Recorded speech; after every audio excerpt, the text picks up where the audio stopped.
Hello and welcome. Welcome to Drakenmemoria. Alright. Yes, I did not change Jorg's image. Alright. He's not gonna be he's not gonna be back. Although, I don't know. I thought I just closed the sound. I thought of a way to give him a gentle goodbye, and I think that image actually kind of fits. So it was a premonition all along, since the very beginning of how Jorg will would eventually leave the group. All right, so what was I saying? Oh yeah, Drakenmemoria. Today, live D&D campaign. If you're watching this on Wednesday, if you're watching this on Friday, it's the rebroadcast.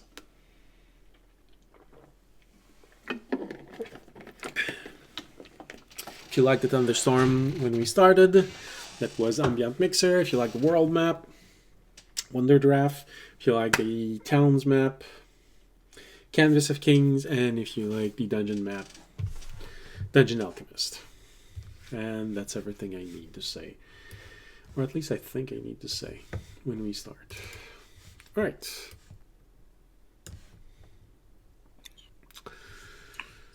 So, what happened last episode? Our party took a bit of time to digest everything that happened during the last few days. The odds were against them, and so many times the difference between being overwhelmed and succeeding was a matter of one wrong or good decision.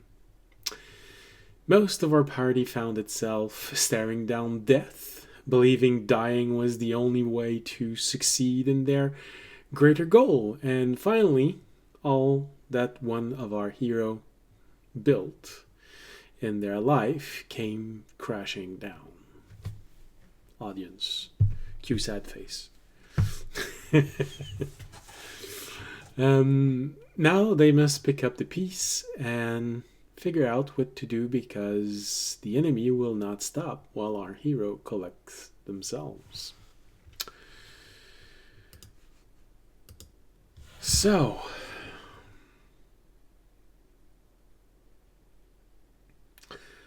I think that you all had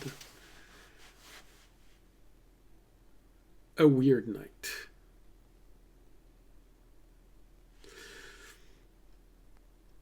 Fisher, that was probably one of the most, not the most, but one of the most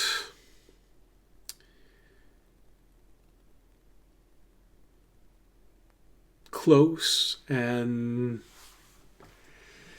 desperate moment of your life where you thought you would need to die because Core was there and because everything around you is closing in, trying to shred you to pieces. And on top of that, you had to face the fact that your former owner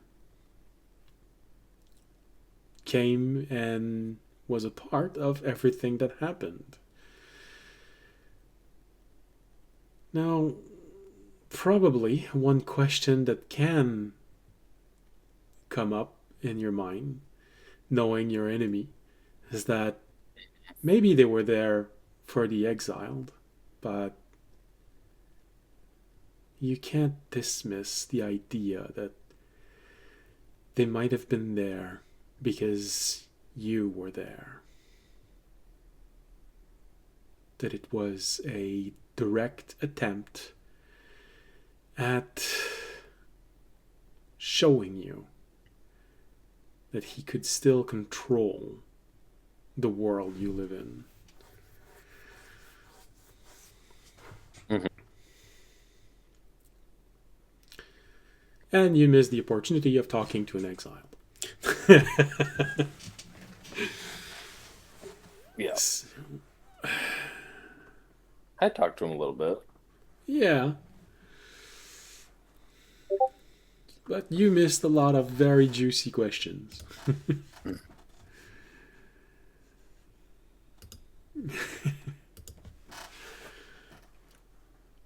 But it was close.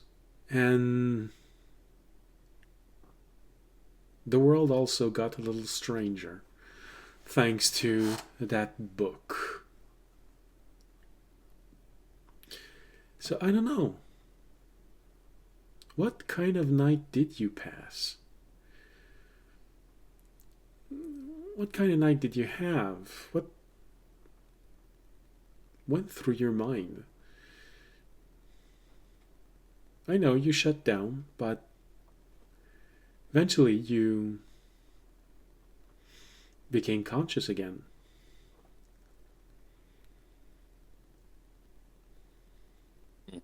Because you shut down, while your body feels rejuvenated, it just felt like you closed your eyes and you opened them again.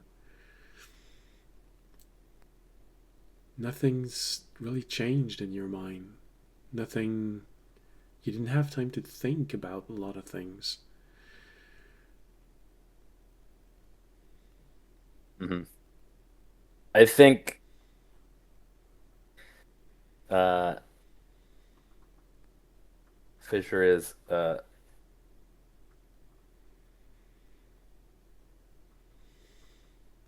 bummed. It's like, hey, wait a second. Sleep is supposed to make you feel better. um, You might even say the Fisher is downcast. yeah. um, I think he was definitely going to sleep with the hope of an easy answer slash ending to all the thoughts that were going around in his head, and then that didn't happen, and he's like, "Bang!" Might actually have to process something. Um, did I? Because I don't believe I did. Get an answer from them. I Which one? would like from Kazin and Kudan about because they took over the ship, Yeah. but I never heard from them if he was there. Oh, if they got back, yeah. Don't worry about it. They survive. So did Isalna and Azidra. Um, If they dealt with if the captain was there while they were taking over the ship. there was a captain, but not the one that you want to kill. That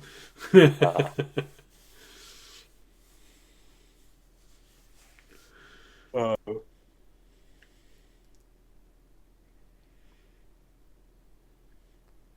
yeah. Probably Isalna would be the one that would be best fitted to answer that question of who was the captain. And of course, she's always too willing to go anywhere in any conversation, and she would probably just tell you, "You should have told me you wanted me to hand him to you." After all, no one's ever been hurt by a little bit of bondage.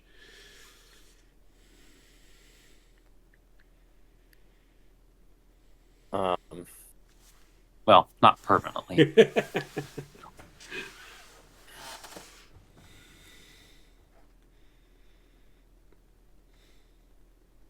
I mean, I would have liked it just as much if you just, brought me his head or something. But Well, let's just say did that he resisted a little bit too hard, and Zedra doesn't have the same patience that I have.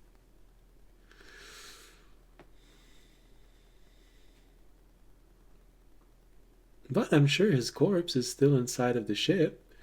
If you want, it's not impossible that it still Is can it be kind salvaged. enough to ask questions?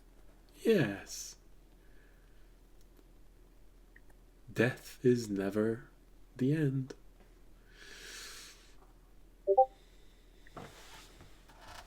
Guess I'm gonna have to head back there.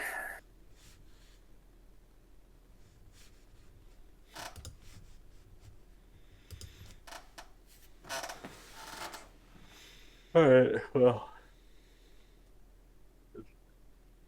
thanks for the info. Always a pleasure. Too bad Corp knocked it out. One of these days, we're gonna get to keep an airship and not have it immediately get blown up. Well, you know the easy answer to that is to buy it and not try and steal it from someone. So Yeah, boring. but they're expensive.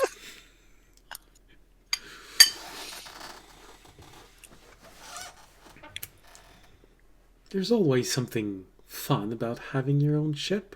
You can decide where everything is. You can make it a big one, a small one. Lots of cannons, powerful engines.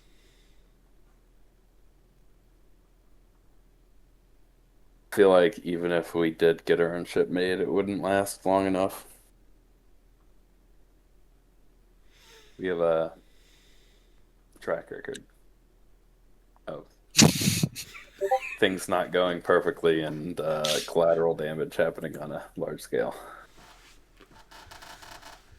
I mean, it's not like you ever blew up a city.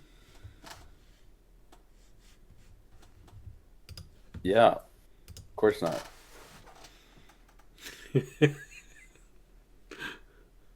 Anyway, You hear from inside of you, Terranad say, didn't they say that Bahanor ended in a large explosion? You think it's gonna be your fault? no.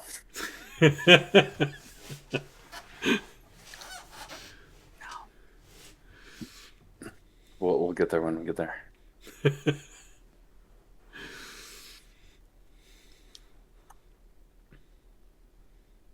All right. So that's probably your morning. Probably easiest to do in the tavern. So Mhm. after realizing that, oh, people that go asleep to try and figure out things, it's just a way to escape. It's not actually how it works, and you eventually have to do it all yourself. And then you encountered Isalna, and you were able to have your conversation with her.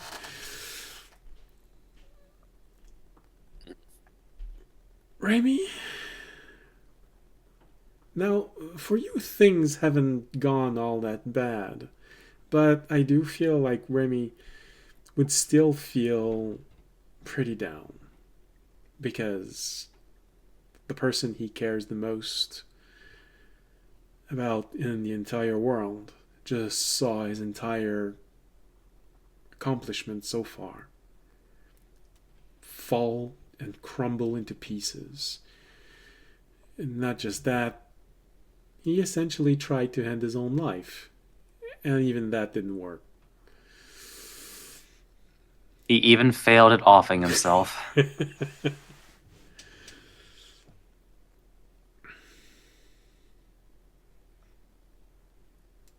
So I can easily imagine Remy feeling a little bit down about this. It's never easy having someone you care about being so devastatingly injured.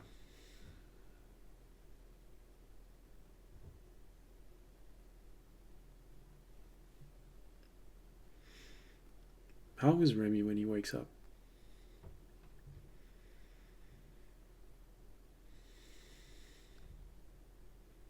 I think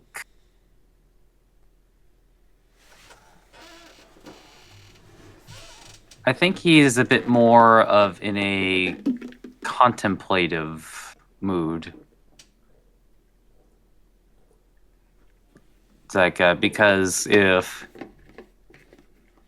audience is at his lowest, he's not precisely sure how to help him.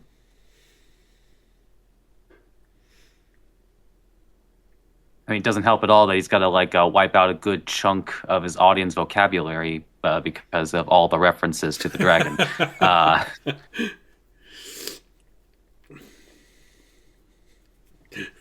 I can't say that anymore.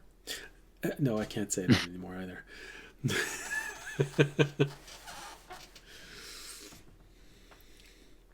Oh, you're no longer Commander Amy.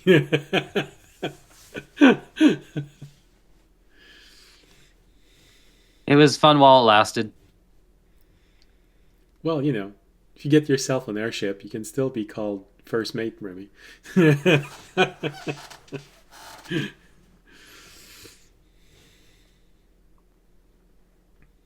Though, Raimi does get an idea.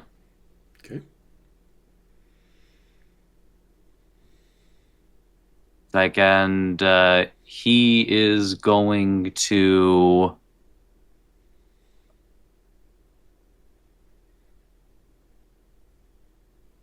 pair some things / get some things together to visit a smith later. Okay.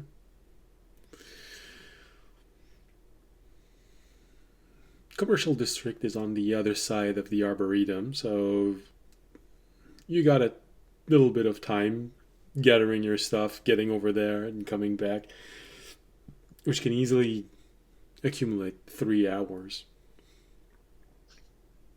Okay. Audience. Yes. You're probably the one who gets the weirdest awakening. First of all, the confirmation that everything happened wasn't a dream. You didn't only you didn't only disobey your divinity, you rejected him completely and utterly. And it revealed itself to being the cause of everything bad that happened in your personal life. Though thankfully not the reason why the world is ending, but the reason why your world is ending. Mm-hmm. But even more, you wake up and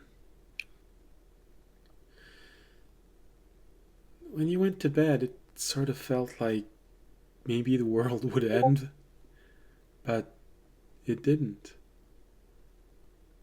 Night came, you fell asleep, you woke up, everything's still going. You don't feel that little light inside of you, though you know that you probably simply have to reach out and a god will accept you because at least 2 gods have been interested in you. And you've been in contact with several gods as you're traveling. But that feeling of being alone has never been so present when you wake up. As if for some reason, even your room is colder than usual.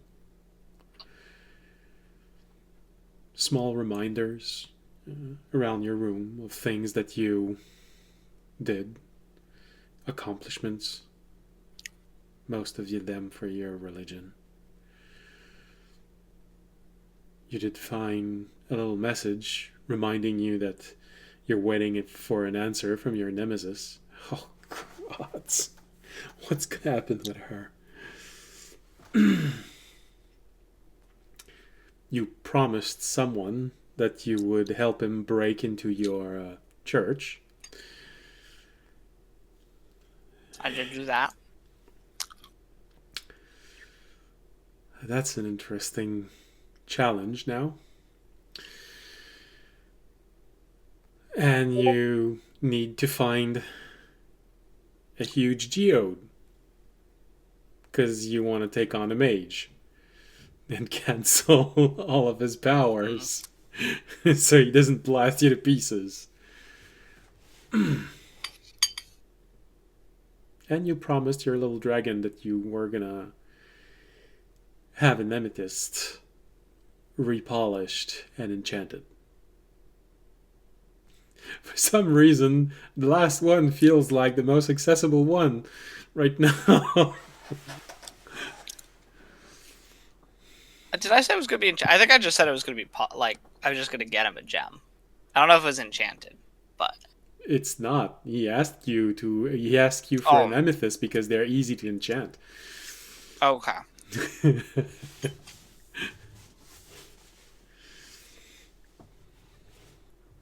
You didn't ask for much, just something that would add to the value of the gem. Okay. It doesn't need to be able to throw fireball. Yeah.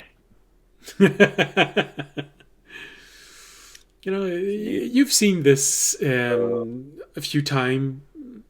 Gems which are used in luxurious noble quarters where they just start humming a gentle tune and giving a little light show at the same time.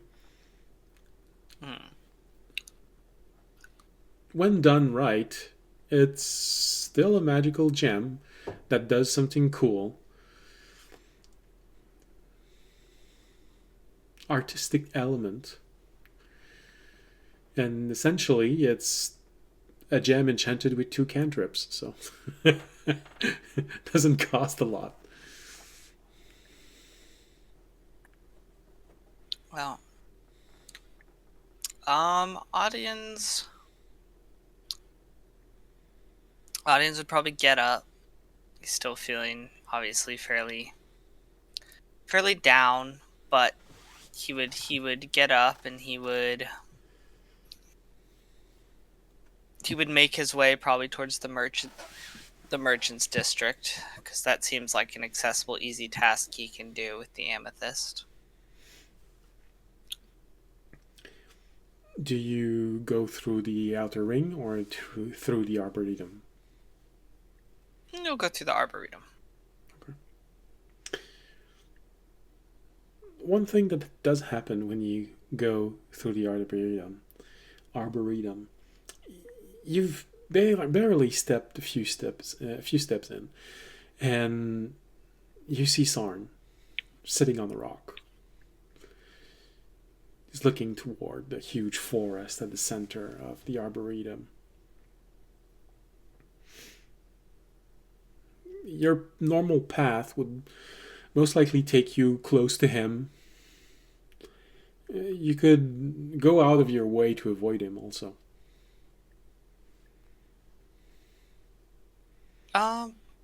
He's just sitting No, on the I rock wouldn't right avoid. now. I wouldn't avoid him. Okay. As you approach, of course, he realizes that you're there. He's a druid after all. They've got pretty good perception. He sees you arriving and... Oh, audience. Look. And he points toward the forest. I did it. It works.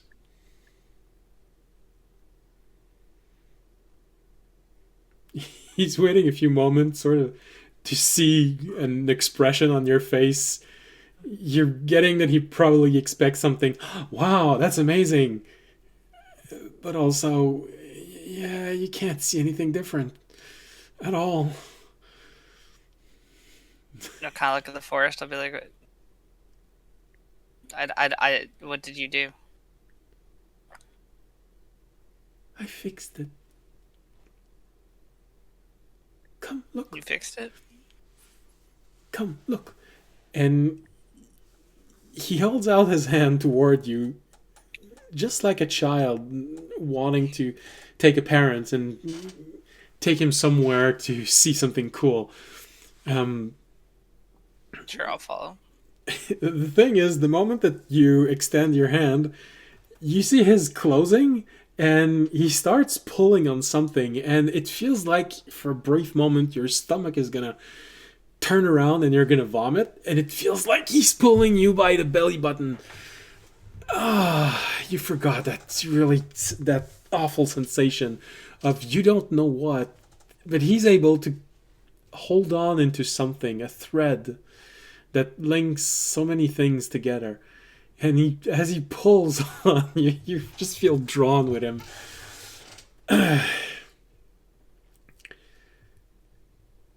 It's not out of your way, so you don't have any reason to resist, other than wanting him to stop pulling on your belly button. And he's taking you deeper and deeper and deeper inside of the forest, toward the very center. You don't think you've ever been there. The forest gets pretty deep and a bit darker as well. There's no light that penetrates this thick of a canopy above your head.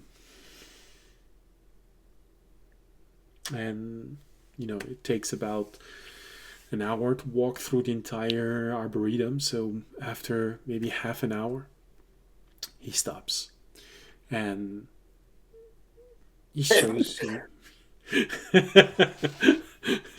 I thought it was a reaction from audience.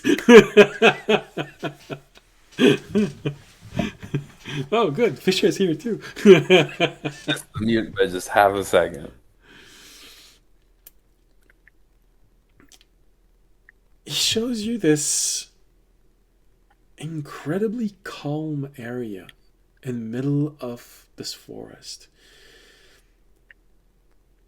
And it feels soothing, even for you, with all of your problems. There's a brief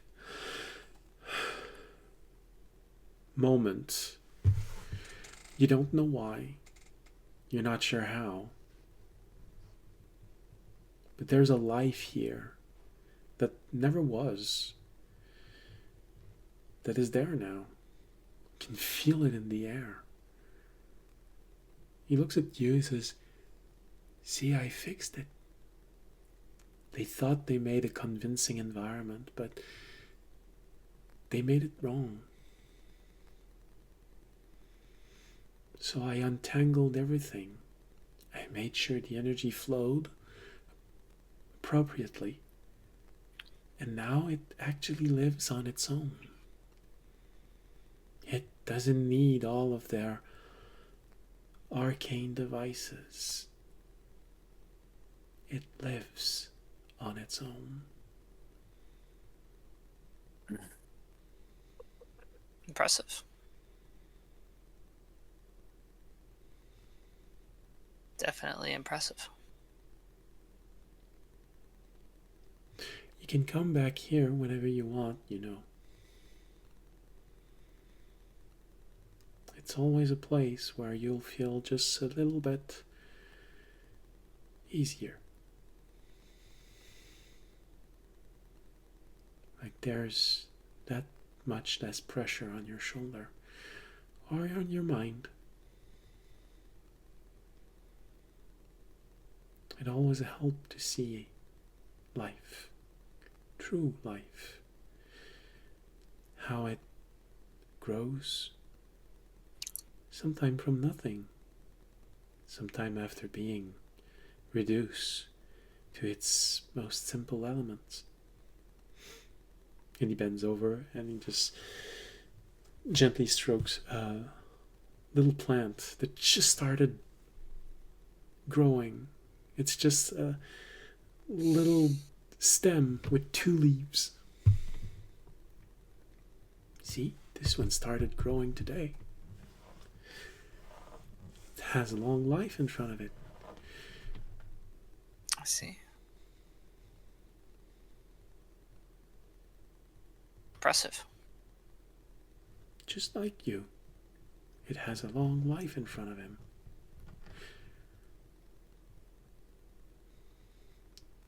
And it started today.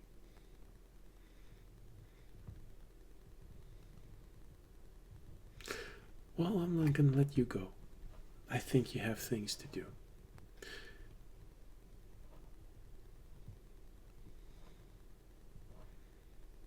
You can name him if you want. He points toward that little seedling that just started sprouting. Thanks, Sarn. I'll think about it. All right. Bye. Bye. There's always that element of he's so weird. But then you just learned that he was immortal as well. And when you're talking about druids, a druid of his kind, of his power, is already nearly immortal, normally. His kind live for several hundred years, and because he is a powerful druid, this means he can live for several thousand years. But he's an immortal on top of that. You elven whippersnappers. You can't help but have this thought come up in your mind and say, you know what? He could probably be older than our world's history.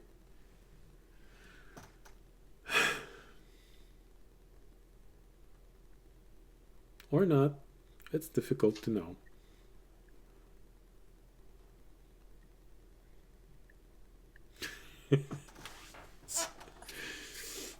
Alright, I'm going to continue on my way to...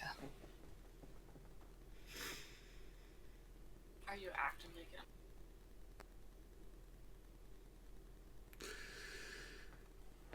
going? All right. So you keep going. You get out of these woods.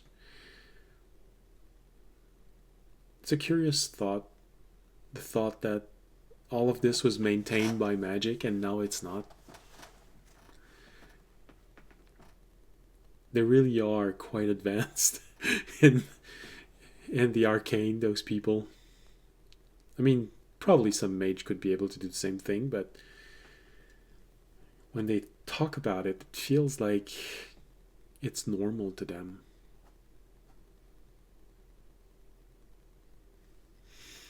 So you get to the district, to the commercial district. Who are you gonna get to have this gem repolished and enchanted? You're muted. Probably just the standard rich gem store.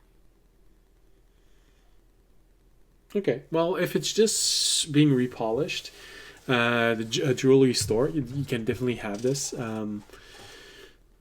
If you want to add enchantment after, it's another store, but you know which one. You've been there. It's a store held by the knight, the mechanical knight.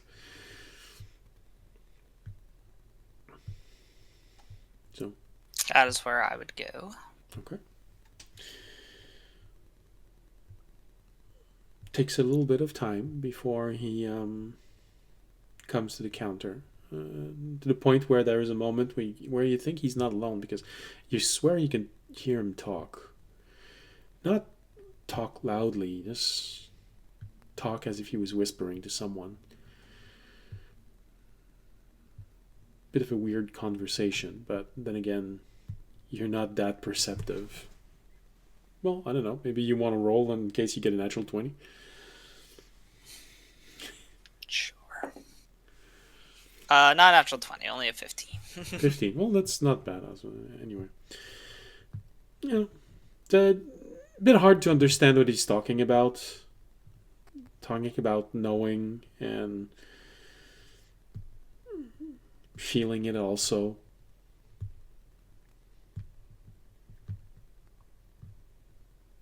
But eventually he comes. Get out and Um, yes. You wanted something?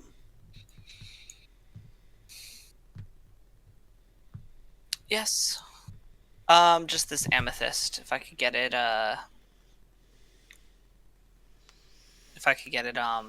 polished and maybe have a simple like enchantment placed upon it. Yeah, that's easy to do. What did you have in mind for a simple enchantment? In other words, Oh. I want you to tell me what exactly you want.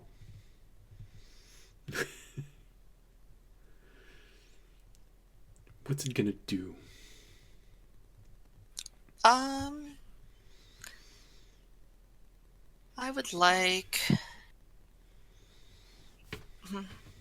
nothing. Yeah, nothing crazy. Just basically something that's going to maybe shed a pretty purple light and just kind of provide maybe a warmth, a feeling of comfort. All right, some ambiance feeling. Mm-hmm. Yeah. I've seen that in different places. We've been to a really weird world a couple of worlds ago, and people kept using these little strange light into their room, giving an odd, you know, purple sensation everywhere. They just kept stringing it everywhere, in all corner behind their bookcase and things like this. Can definitely do something of that order. A small illusion. Warm, that's easy. That's easy.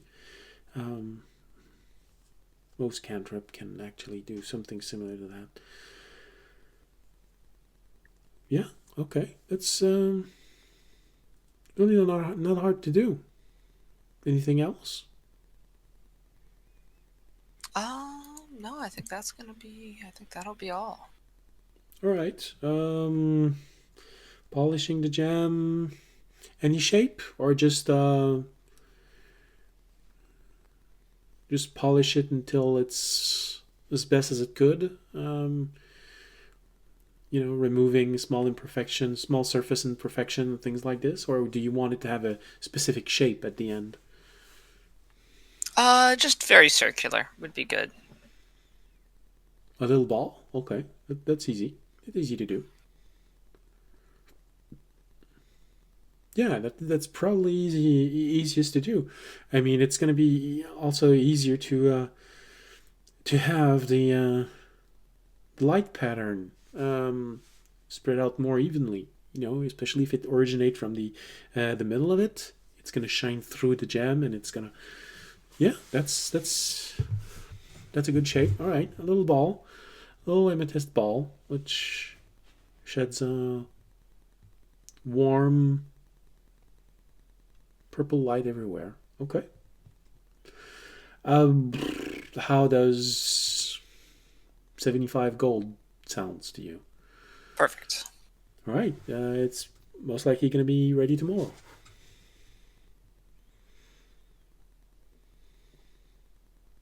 Is that good also? That'll be perfect. Yeah. Okay, good. All right. He looks behind for a brief moment.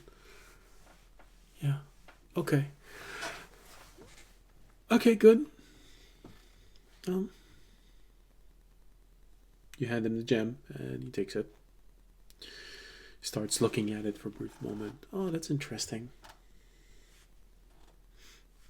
Looks like it's.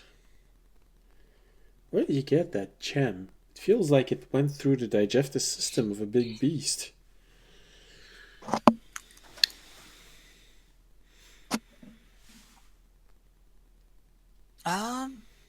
It got it from a purple worm. Oh, okay. So it did go through the digestive system of a big beast. Okay, never mind. Okay. Anything else? No, that should be it. All right, that's good. Well, have a good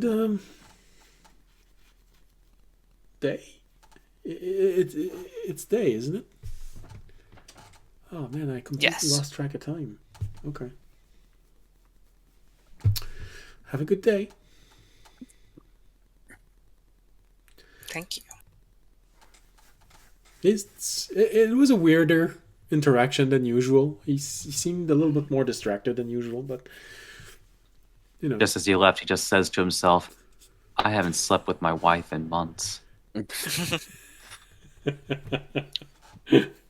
haven't slept in months. And then I guess after that, audience would go to find the wizard. For the dust, yeah. So.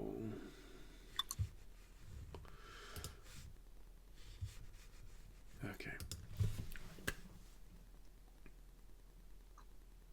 We're off to find the wizard. I'm full Wizard of Oz. Alright. Oh, that's weird. Maybe your camera, your sound is okay. It works fine, but your camera keeps freezing. Okay, Huh.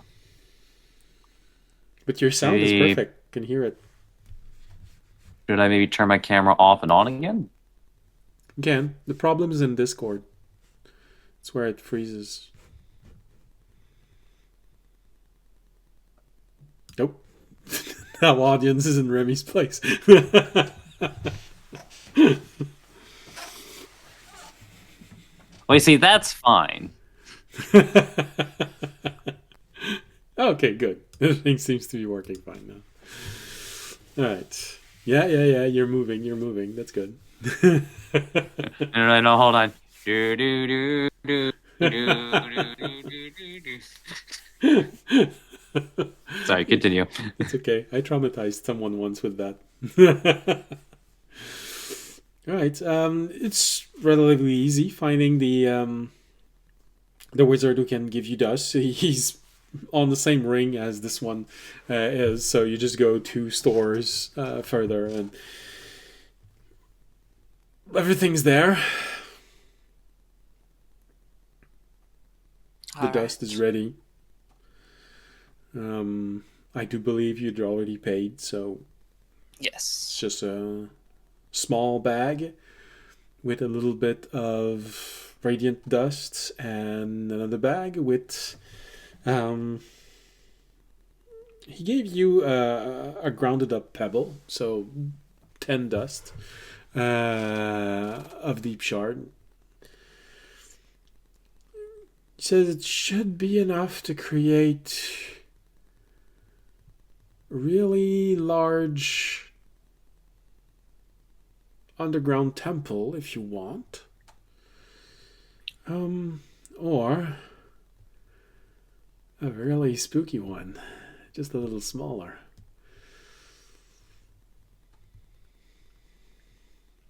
I do admit that for a gem like this, it would be very interesting mixing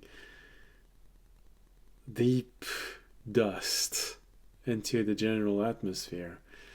You'd end up with an environment that's a little creepy.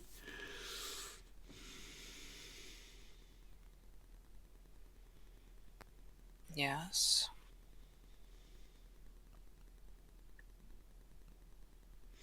Well, anyway,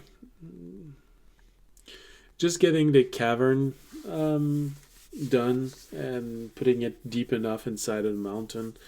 You can probably do this with only 3 or 4 3 or 4 dust. If you want to create something bigger, a larger system, or entire temple, something like an underground cathedral. That's why I gave you more. I don't know exactly how you plan to do this and the kind of protection you have, but essentially you have enough to create an entire dungeon in front of it, if you want. I know you adventurers like those things. Well, I appreciate your work. Do you also have the ability to help get me in with the sword? Have you figured out how to get me in with the sword without causing too much disruption? Yes, well, that's a process. It's always slightly dangerous to get something physical inside. You're essentially bending the laws of how things are created. And for that gem specifically, laws of that make up its world, there's always an inherent risk. But it's not impossible to do, and of course there is a way, and of course we can try it. And I know several ways of minimizing the problem that it can cause. I think the greater problem is not going to be getting it inside, but getting it out. Because as I understand it, it might inherit a little bit more power when you get it out. Okay. But it's definitely possible. It's definitely doable. You just have to tell me when you want to do this. And I'd like to do it today. All right. Well, that's definitely doable. I can start setting up things immediately. It's going to take me a few hours. So if you have things to take care of, things that you want to bring inside, other than your charming personality. All right. I would go then, if I had a few hours, I'd go find the party. Or the rest, everyone else. Probably a good thing, because spending 1,000 years alone, it's long. At least just to tell them where I was going and give them an Well, he would tell you that if you're planning on going in and doing it all by yourself, you should try and bring someone who knows how to deal with such a heavy quantity of time. Naturally, you can think of elves who have a lifespan that can spend nearly the entire amount of time that you're going to be there. Obviously, a dragon, but I don't think you know any dragons that would like to go inside of there with you. No. He did hear For now. He did hear about a few members in the garden which have an unusually long lifespan because of some circumstances. You can always take one of them. Your mind can help, but yeah, of course I'm going to bring Core for 1,000 years with me. I'll let Core would go. Unless I could convince him that there were some crazy enemies to find there that weren't in this world, and I don't think there are, so... Mm-hmm. Yeah, you got deep shard, man. You'd You be can like, create I a ain't nightmare. going to another extra dimensional place with you. Got me one time with that shit. It's like, how would you like to fight me for 1,000 years? Sold. He'd be like, no. He'd probably be like, well, it'd be kind of boring for me. No Yeah. offense to you.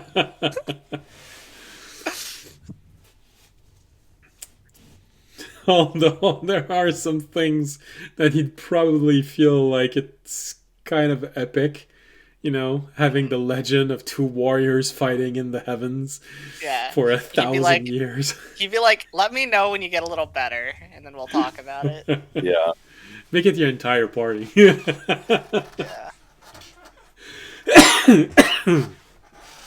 So yeah, he does suggest that you try and bring along someone who may be able to help you weather the amount of time that you're planning to live in there. Right off the bat like this, he can probably recommend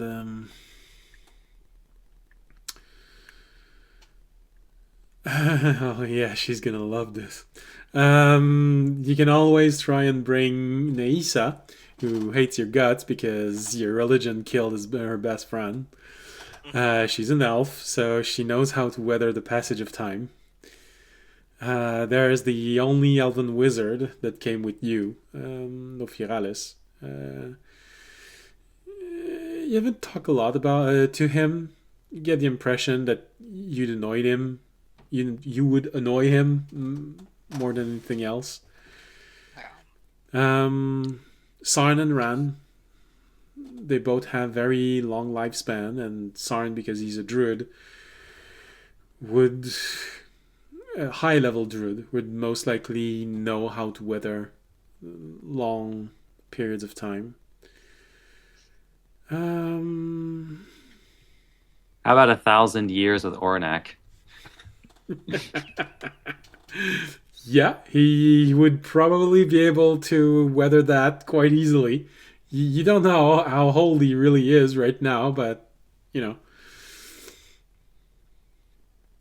And again, he could also be spending 1,000 years getting laid by forest nymphs.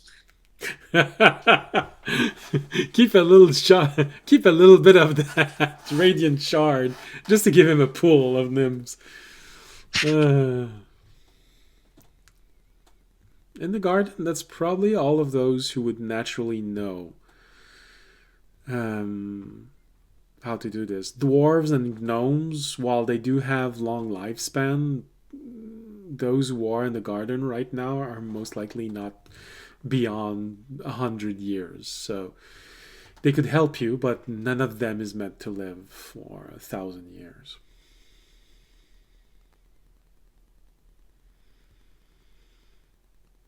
Well, gnomes of the gardens might actually volunteer for this if you give it to them, but do you really want to bring garden gnomes inside of that? 1,000 years without being able to really do anything, but then again, 1,000 years to come up with ideas. Sure, why not do this right now? So as you're coming back to the tavern, because you've asked where Fisher was and he was in the tavern.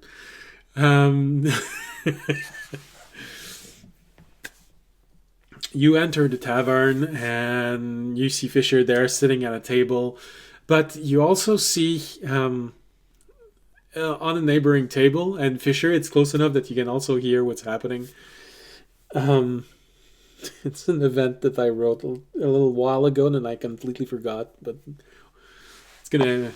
Why not? It's gonna give you a good reason not to ask help from the gnomes. There's a gnome sitting in a table behind Fisher, and Illithane is sitting with that gnome. He's got a jar with him, and it looks like a jar filled with, you want to say poo, but you're not sure if it's actually that. And as you're getting closer to Fisher's table, you hear Illithane say, "So, would you mind explaining me why I have this next to me?" So you hear the gnome go, "Well, you know my cousin? He works..." "Yes, I know your cousin." "Right. So he works all day long, and he's been complaining about this little diarrhea problem.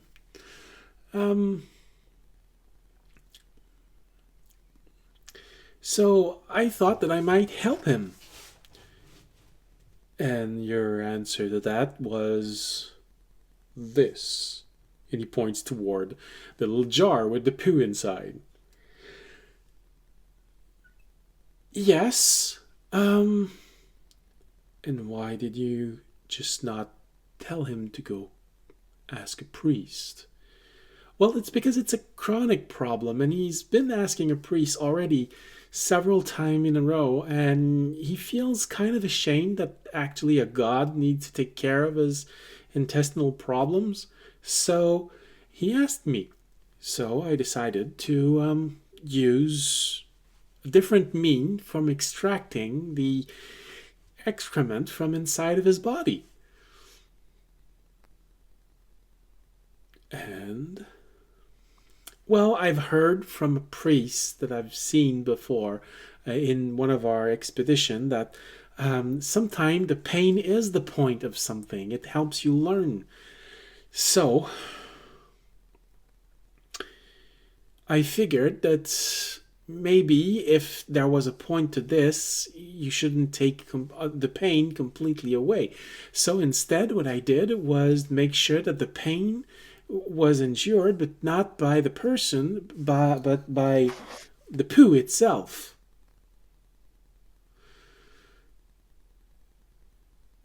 And that's why you made the poo sentient. Yes, because once it has a conscience, it becomes a rescue operation because it's in pain. So by teleporting it out of the body as it's moving, I'm actually rescuing it. And why does it do this? And he opens the jar, and you hear a screech, a scream in your mind. It's debilitating how powerful it is. And you see everyone in the room starts going completely insane. Even your mind feels like it's eating itself, and it closes the jar. It just goes back to normal.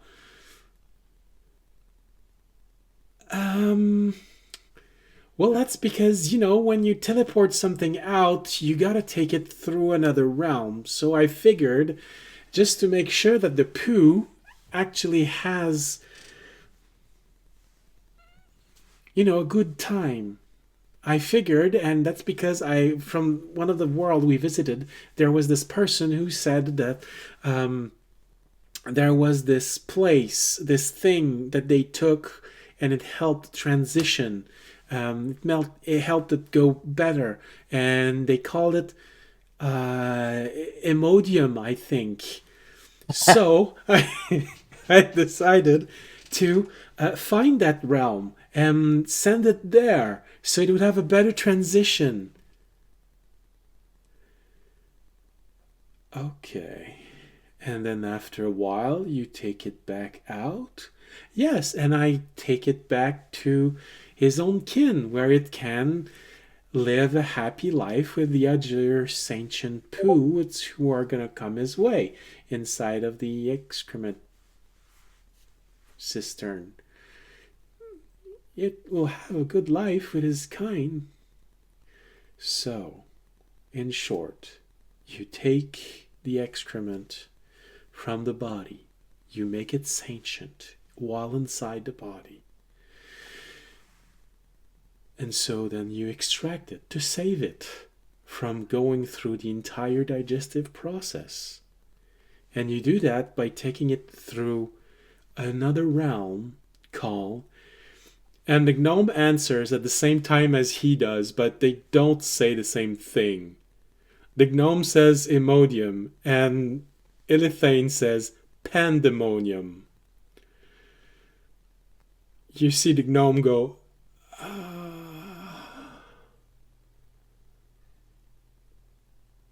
I guess if there aren't any realm named like that, it's gonna look for the closest thing. I guess with time dilation, it spends an eternity in there as well. Okay. I see your point.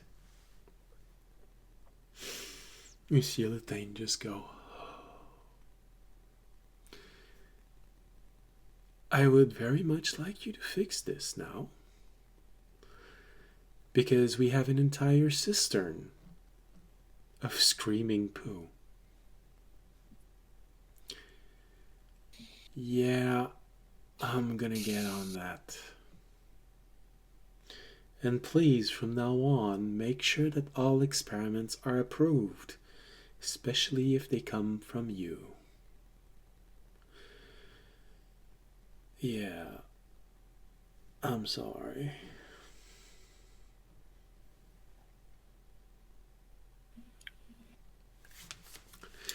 Illitain gets up and leaves, and you see the gnome looking at his jar of poo. Go, I didn't think about that one. Your quest just dropped, guys. Put down the insane shit, Elemental. So, Some insane shit just went down. Onions, this is how you're greeted in the tavern. As you arrive. Sitting next to Fisher, hearing that conversation. Your life really has gone to shit. And, why not? Remy, I just feel like it would help your vocabulary so much more if you were actually in the kitchen right now, hearing that. Like, the breakfast bacon is a little too smoky today, as like Remy just kind of like leaned in on this conversation.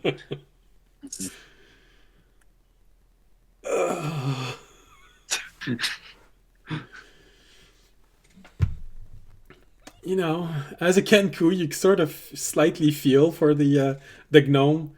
Yeah, it's true. Imodium, pandemodium, it kind of is similar.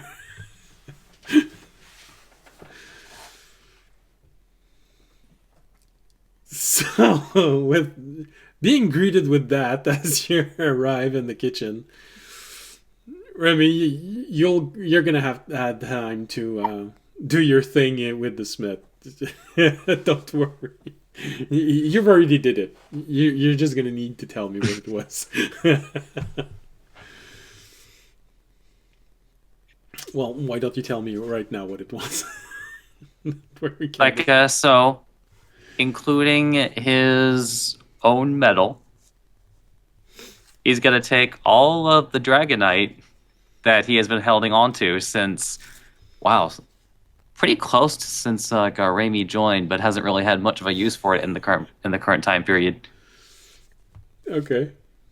And he's going to ask the smith to melt and resmelt them. Into what?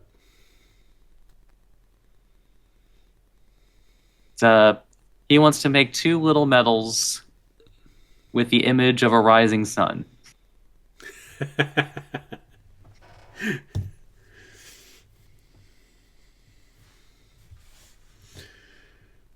That's easy to do.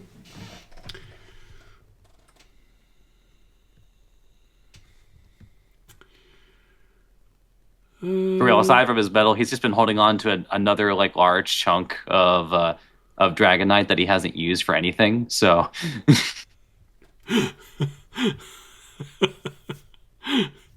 that's and he looks at you for a brief moment, and that's all you want to do with it.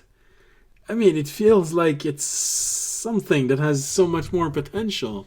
You sure you don't want it enchanted or?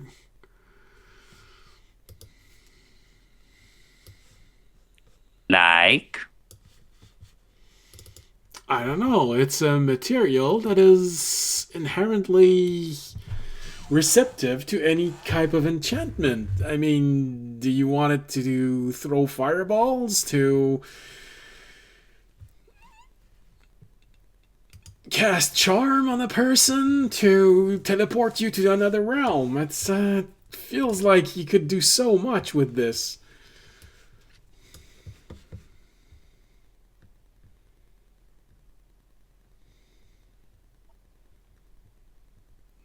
It's very receptive. since now somebody material. else is making the ideas, like Raimi has to think.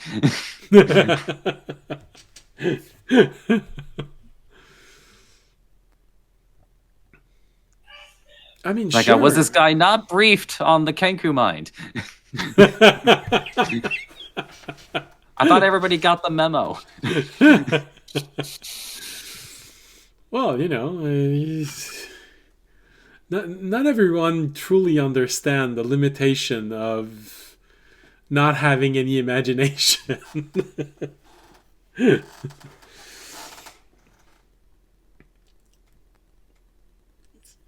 Of course, I can do exactly what you want, and it's gonna be incredibly pretty and excessively resistant to anything.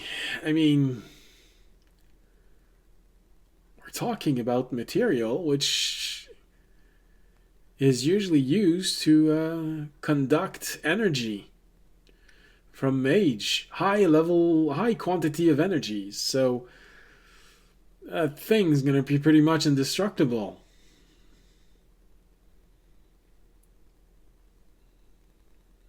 Raimi, giving it some thought, and has thankfully seen both of them.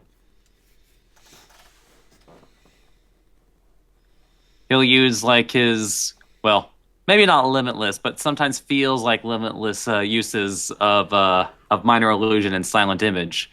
Uh, like where he will imitate what he has seen of a fireball and imitate what he has seen of daylight. Okay. Then okay, I get the image that you're trying to make. Things that feels like the sun, you know. Yeah, okay.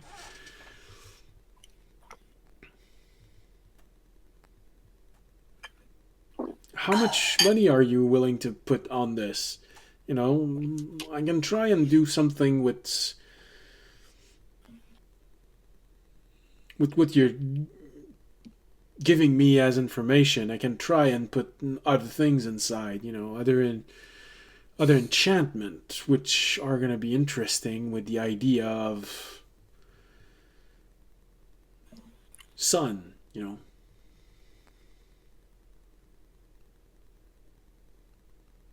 I got cash. All right, I'm just giving you the option, you know. I don't want to just do something and then you're stuck paying with it. So that's why I'm wondering how much money are you willing to commit to this?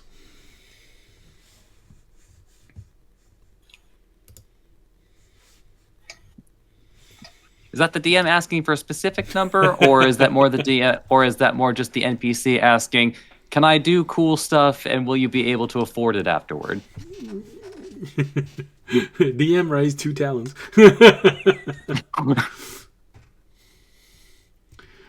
It's basically the idea of, you know, while I'm creating this, I'm going to use as a reference the rarity of spells for scroll. And that's going to be the base costs to figuring out the rarity of the object um, and how much it's going to cost. So, for example, just a fireball, even multiple use of fireball, that's an uncommon object. An uncommon object,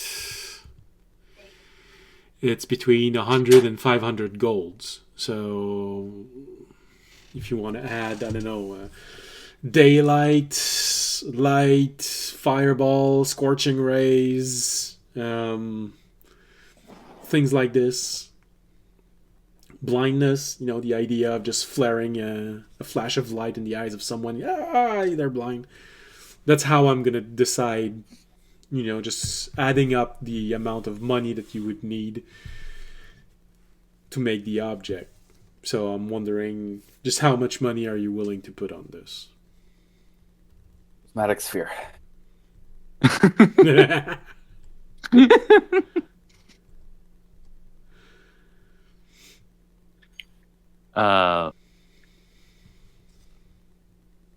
Maybe not literally. It's like, but it's like I would imagine for what is capable of being put into these two medallions, these two medals. It's like he just shows the pocket where he stores all his platinum, which currently sits at over 50,000's worth of gold. I'm good. Okay, yeah. It can go up to. So a maximum of 7,000 gold for each one of the medallion. Okay. I mean, technically he has more in gems, but that's just what he has in metal right now. Just liquid assets. Okay.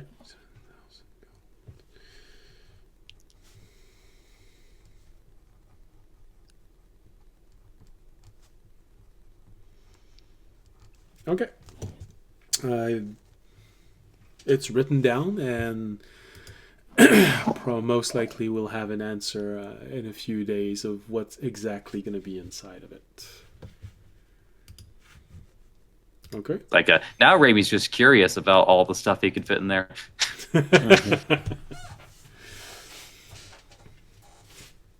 All right. Easy enough to do. He'll tell you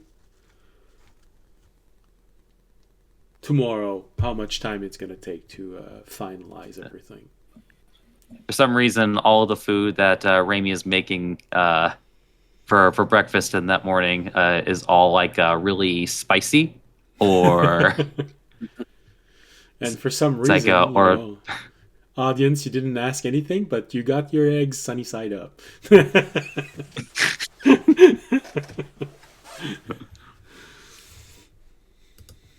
All right. so even better, 2 sunny side eggs, and then a strip of bacon. It's like in the shape of a smiley face. All right. So your shopping is done. I'm gonna look at this, what we can fit inside of a gem for 7,000 gold. All sun related things. All right. So after that, you go back to the tavern and you start cooking, and then you hear the story of the psychic poo. You feel the pain of the poo screaming psychically. And Damn. you see your friends there, baffled by the psychic poo.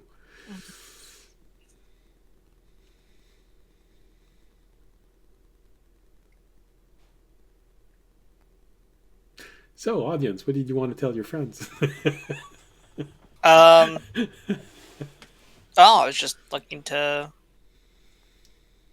go into the gem.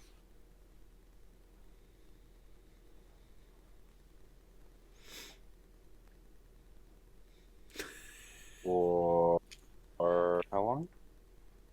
Until the sword's done, so could be up to a very long time. Raimi immediately minor illusions. It's like the comedic, but still like an illustrative example of like a Tobiyashi with a long old man beard. And you don't know why, but you remember the story about a hero going to the past to energize a stone, and it took 55 million years.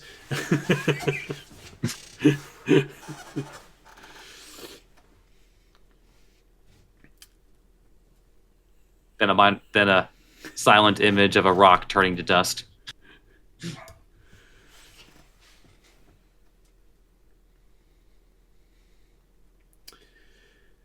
Yeah, I mean, I might get a beard, but I think it'll be fine. Well, for I everyone figure else, something. it's gonna last just a few moments, maybe a minute or two. Your body's not gonna age, but your mind will go through most of that. You'll be able to jump in a few moments, but unless you plan on just putting it there and watching it from afar, you will most likely very often go back in, look at a few things. So you will feel hundreds and hundreds and hundreds of years pass.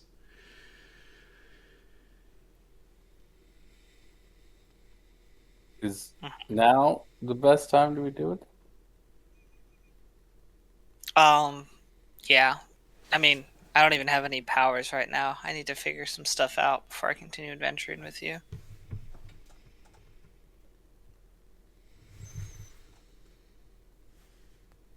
Do you think We're not breaking up, sweetie. We're just on a break. 1,000-year-long break. Look, it's not you, it's me. Well, in that case, there's an adventurer that arrives and he just looks at all of you and he's got Jorg next to him. And there's a huge dog next to Jorg. It's not his dog, it's another dog. And you get, oh, maybe that's not the best of time to talk to you all. What? I wanted to ask if it was okay if I could borrow Jorg for a little while. There's been Yes! some weird plants. Calm There's down, been Raimi. some weird plants growing off in an island, and apparently he knows a bit more about this. And he wants to come also, and he points toward the large dog, which you know is also a druid, who sort of have the problem of being in reverse, the polymorph thing. He's a dog that can polymorph into human instead of human that can polymorph into a dog as a druid. You know, it's not going to be too long. Maybe a week, maybe two. Just enough time to figure out what's happening there.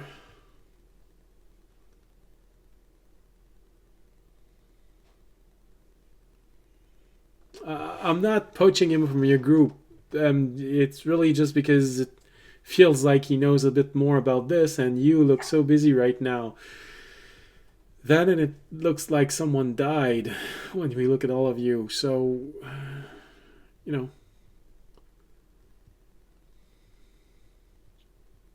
Yeah, if Jorg, if you want,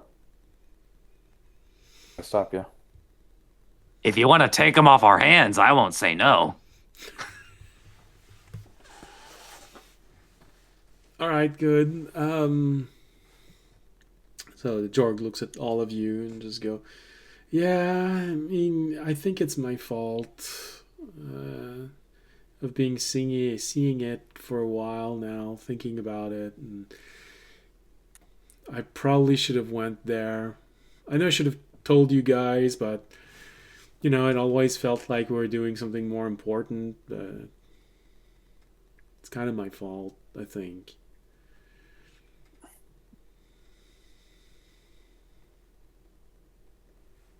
To do with the stuff you brought over. I think. All right. Well, yeah, if you got to take care of business. It's Good not luck. going to be long, you know. I'll be back in a. I'll probably be back in a week. Don't go getting lost in any nature shards. No, not bringing any with me, so we should be good. All right. All right. Luck. Slips a nature shard in his backpack. Is there anything that I can do to help with whatever you were planning to do?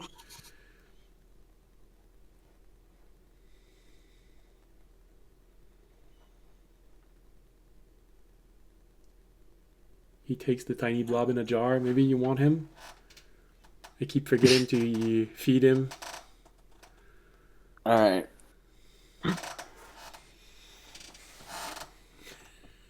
Thank you.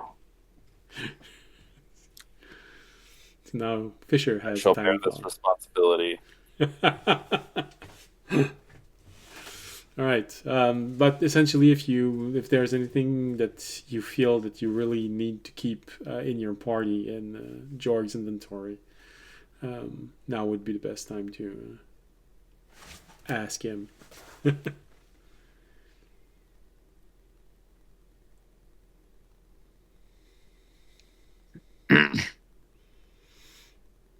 I don't think he had any like big communal use magic items. Okay.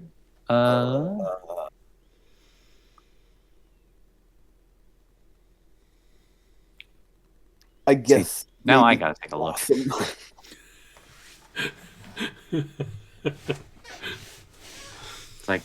It's like what has he been holding on to for all this? The blossom of faith. That's something in his mind. Okay. Yeah. In that case, 3 superior healing potions. Lots of undead turn.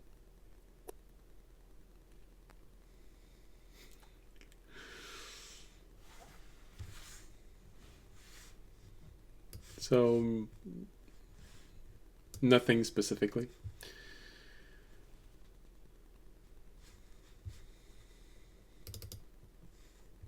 I mean, he probably does. Well, maybe he should hold on to a cloth of undead turning just in case. Yeah.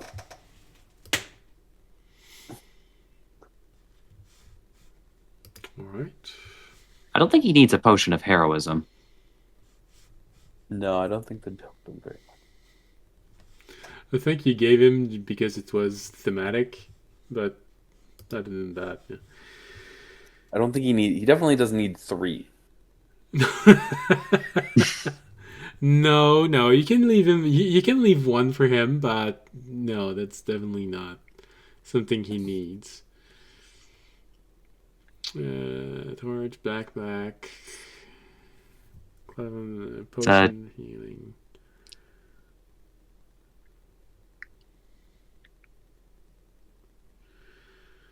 Quarterstaff.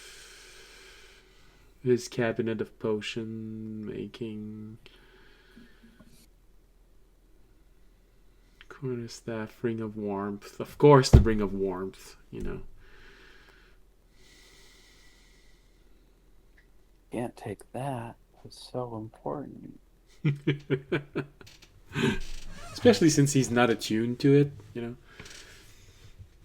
Yeah. All right.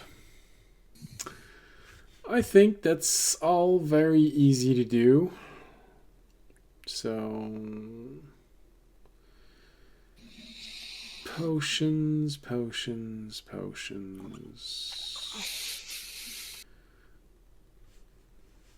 You can always take 2 potions of heroism and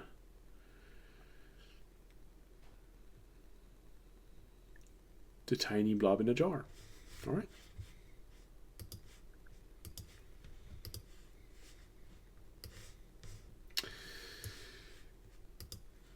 Alright, so Jorg leaves with a large dog, an adventure of the garden, to go on an adventure of their own.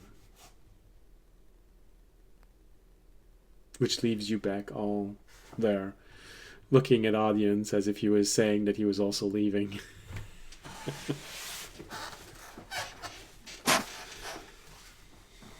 Or is you plan on taking anybody with you?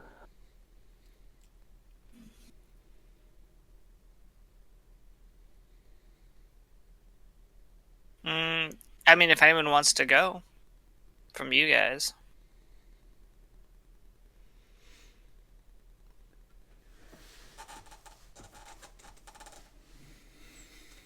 I mean, it's a long time. Yeah. Not really for you, but I mean, depends. You've been around, but To my potential lifespan? No. your potential lifespan now. To my compared to my current lived existence, it's a lot.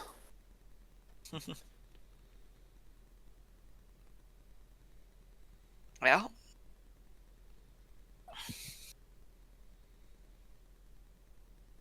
I mean, again, I'm not gonna force it. If anyone wants to come, they can. If anyone doesn't want to come, For all of you outside, it's gonna feel like a few minutes if you decide not to go. Audience could come back insane. Yeah.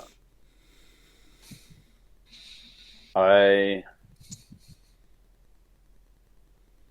wouldn't want to go in without Terry, and I don't know if I want to bring Terry in. Do you want to see what Terry looks like in 1,000 years?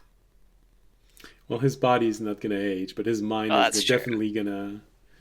Thinks like in 1,000 years. Yeah. The knowledge he's gonna have. Just be like, you know what? Maybe it is okay to wipe out all humans.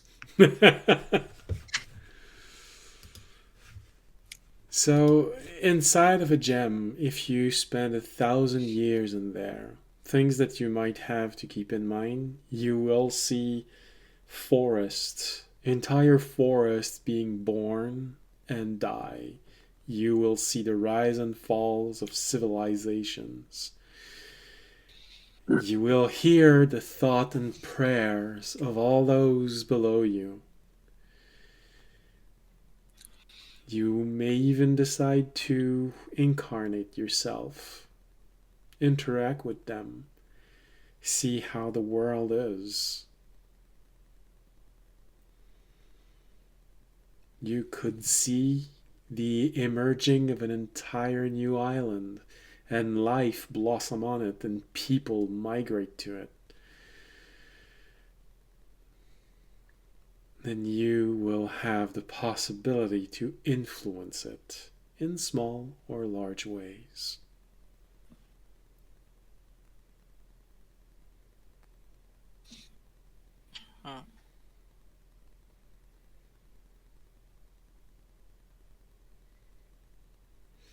Someone like Terry, because they have inherent magic, would technically become more powerful than any of you in there, because they have their own pool of magic and they will be able to use it. And if people start worshipping him for some reason, he will get a return of energy, and so he will be able to keep using magic inside of there.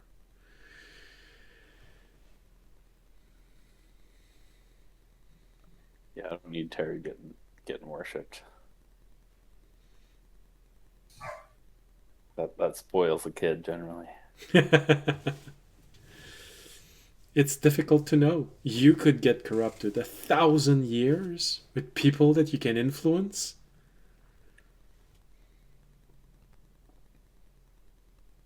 Be like that one episode of Futurama where Bender plays God.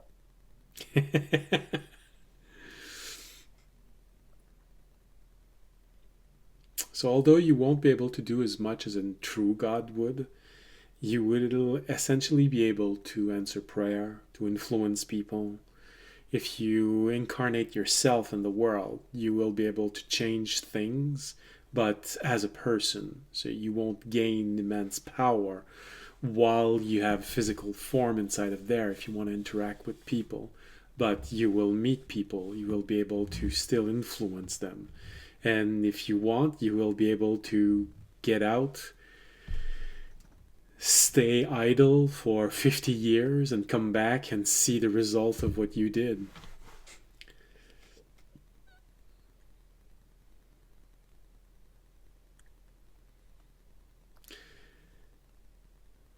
If you leave audience alone in there, he'll be able to do all of that. And right now, he is at his most vulnerable mentally. So many people that may start worshipping him.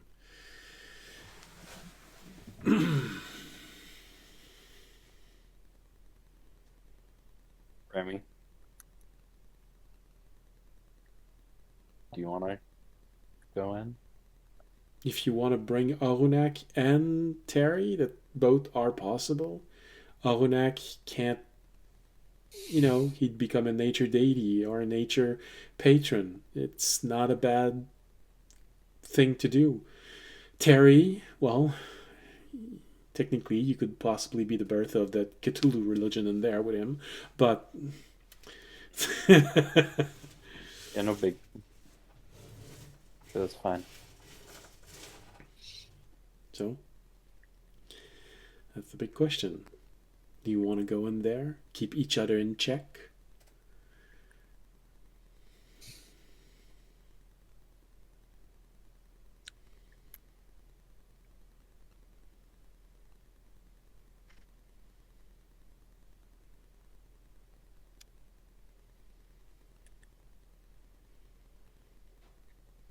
There is that partial temptation on Raimi's end of wanting to have a lived experience beyond what anybody would ever expect of a Kenku. That you would. You'd get a lot of new phrases. Oh, dear heaven.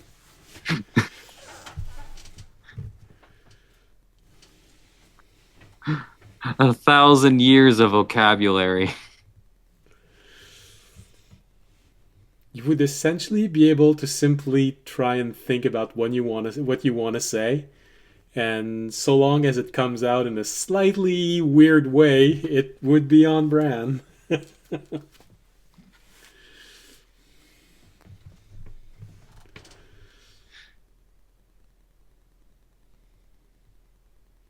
Because you spent time with Tobiashi after he went inside, you know everything that can happen. Tobiashi wanted to help people. So when he went inside and people started praying, he started answering the prayers and he kept going back down. He kept guiding them, trying to help them. He made friends. He followed people from their birth to the moment that they gave birth to someone else. It was disorienting for him to come out, but he was only in there 25 years.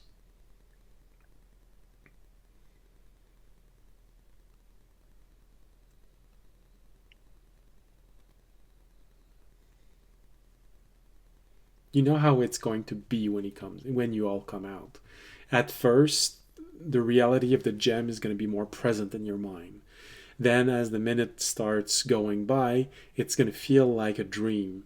What you lived inside of the gem is going to become less prominent, and your life here is going to start reasserting itself on your mind. You will still keep all the knowledge you gain, and everything that happened in there will be in your mind, but slowly you will readapt back to this world. But Tobiashi was only there for 25 years, and he kept saying how worried he was about this person and this person that he kept helping, and all of the prayers he answered and the people he guided. And you know that there is a race of people in there wearing his mask, trying to help people whenever they can. I would.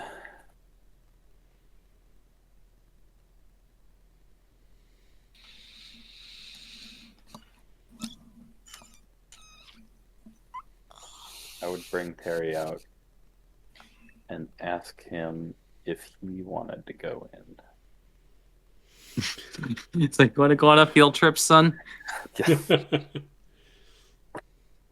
like, Fisher doesn't want to leave audience to do that on his own, but he also doesn't want to go in without Terry. He takes a moment to think about it and tells you this would be an interesting experience. Something different. I have always been feeling like everyone knows more than I do. But now I would be able to have my own pool of knowledge. And I think you're right. Audience can't be left alone in there.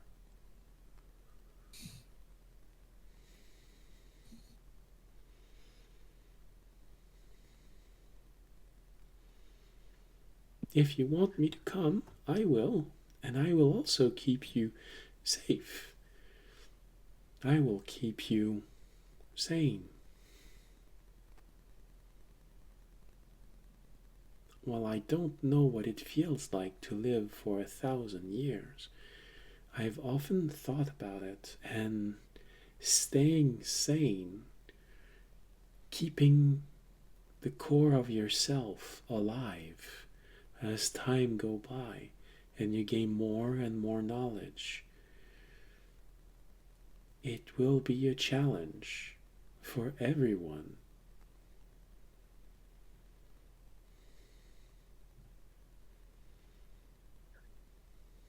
It sounds like we're coming with you.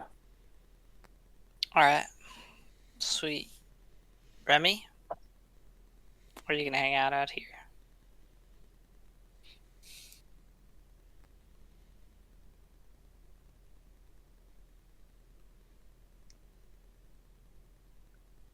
All right, boys, let's pack up. So, he will at least extend the invitation to... Goes outside. Plants the acorn. Just go in the arboretum, plant the acorn. Sorry, not going to want to come with us for 1,000 years. That's time we keep spending with the nymphs.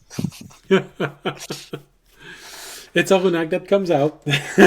I would consider it rude to not at least extend the invitation to who is supposed to be a party friend. That's fair, that's fair. Alright, so... What do you need me for? We've got an offer. Yeah.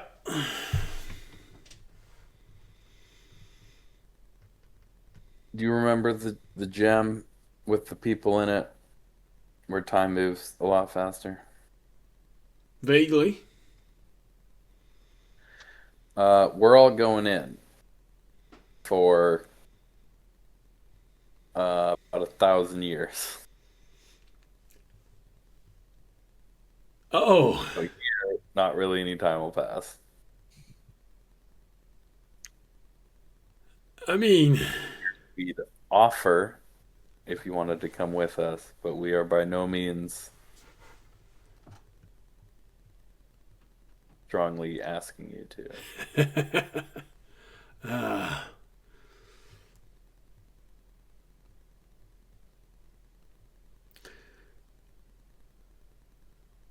You're braver than I all thought. 1,000 years is not insignificant. No, it's not. But my task is to be here for you all. And I feel like if you plan on being in there for 1,000 years, you're gonna need my advice at one point or another. How long have you been around? Not sure. Your time frame is a little bit different than mine.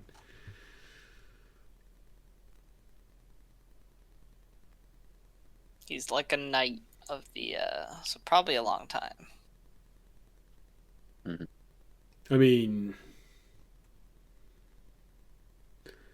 my grandfather is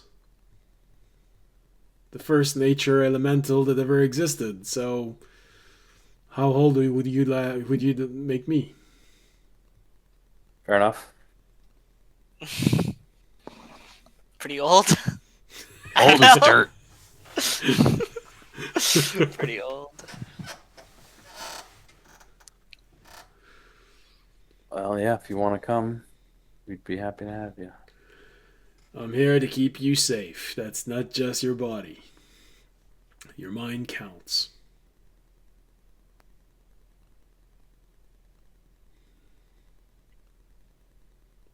It takes a moment to look at you, audience. You see his 3 eyes.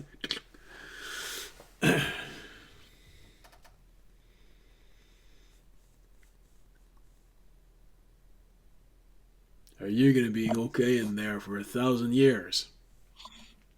Mm-hmm. I'll be fine. I'll be working. We can't possibly know if we're going to be okay or not. That's why we're going together. Yeah. But I'll be working. We're going to be working to purify the sword and making sure nothing happens to the realm while we do. Yeah. You are aware that, when people say that they're extremely busy and they don't have time to do anything else, that's not actually true. You have enough time to eat, to sleep, to talk with your friends, to I don't almost think we're die gonna and being need to brought eat back or to sleep. life.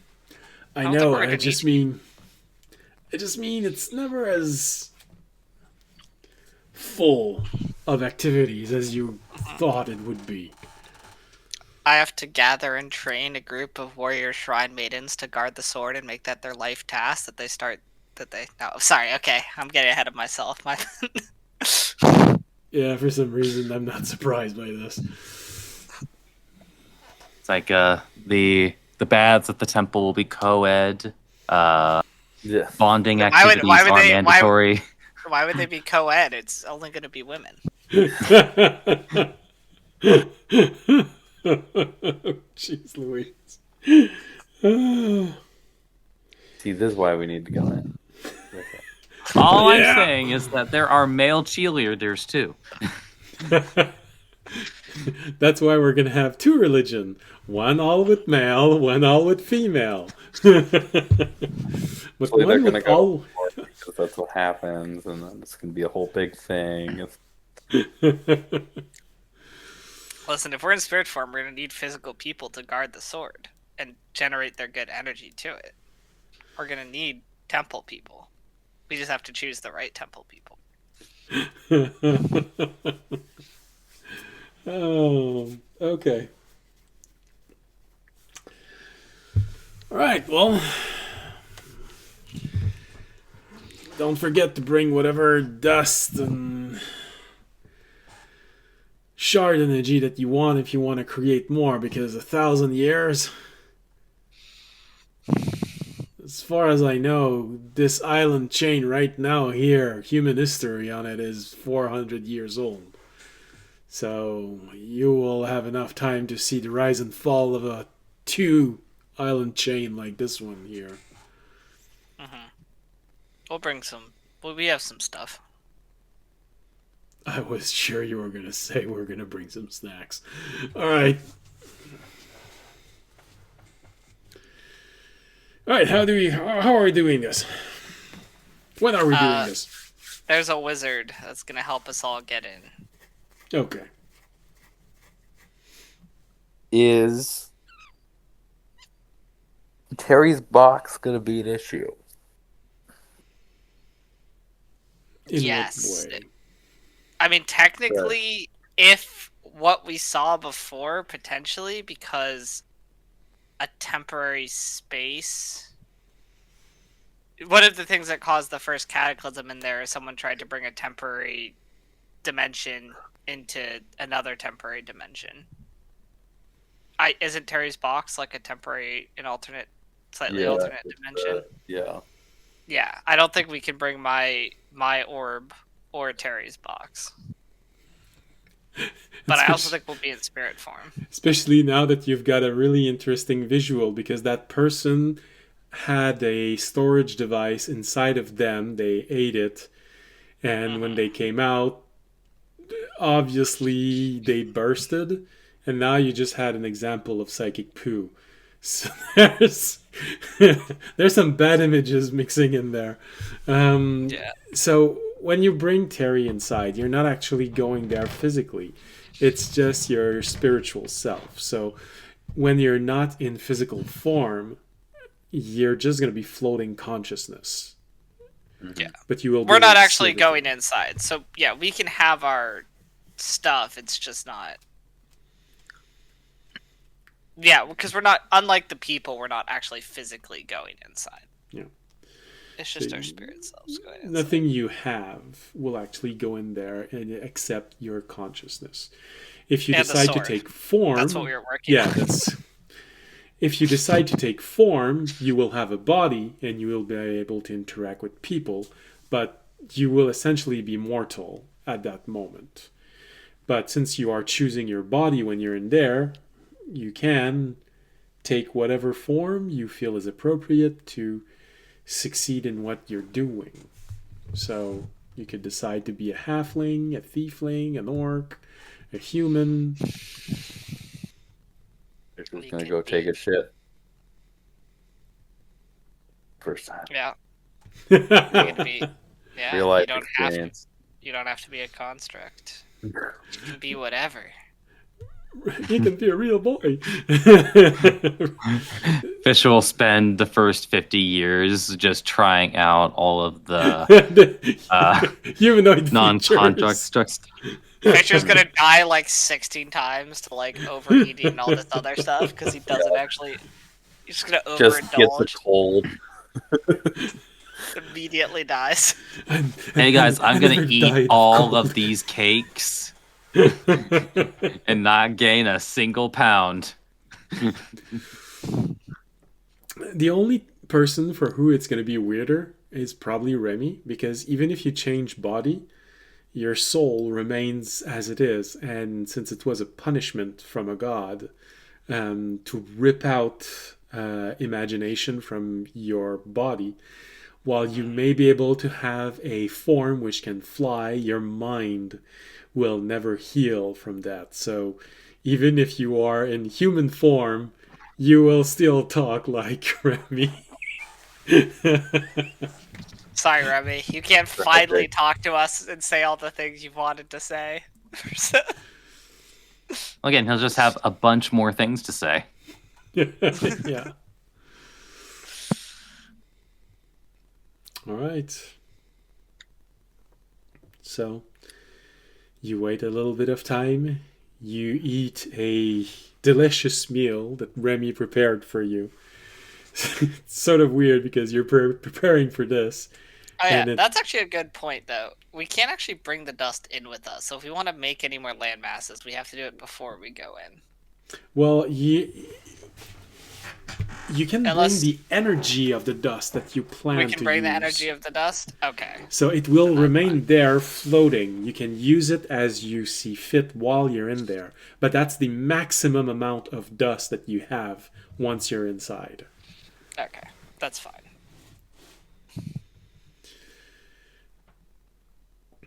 All right. So you have your meal. A few hours pass.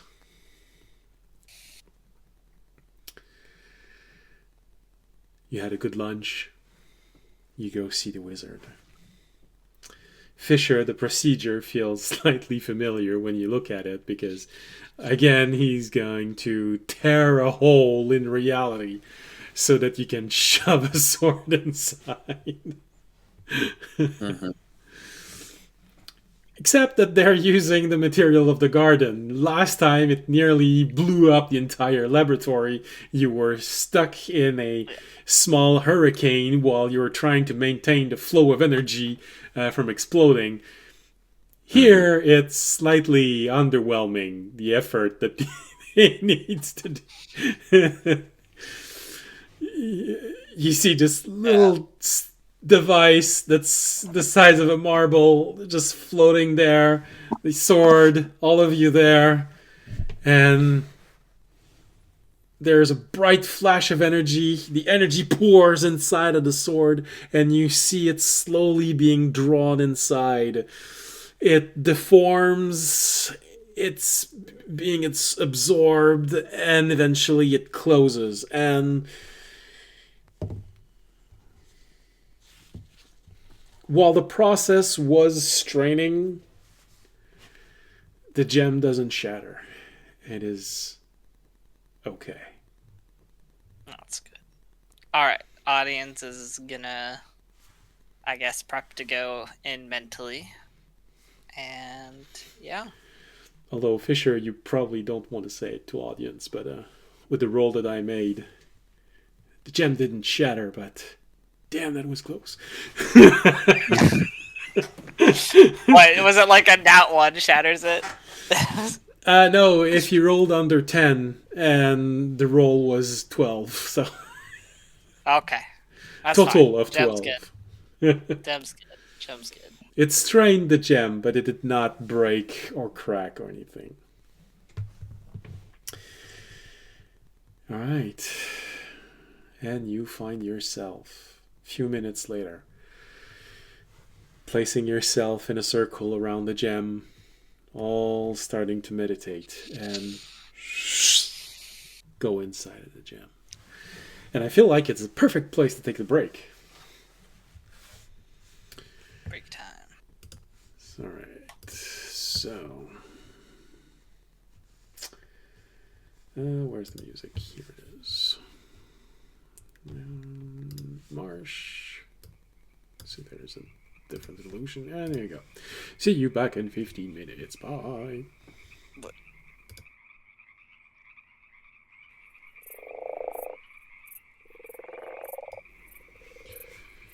And we're back.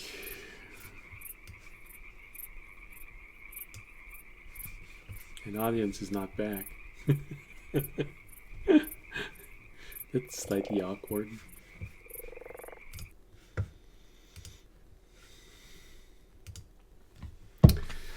All right. Oh, just in time. I was gonna start having to say that you were having trouble concentrating, and so you're late entering. But you got here. All right. So you find yourself floating inside of the Gem of Worlds. Right now, it's 27 years after the world was created.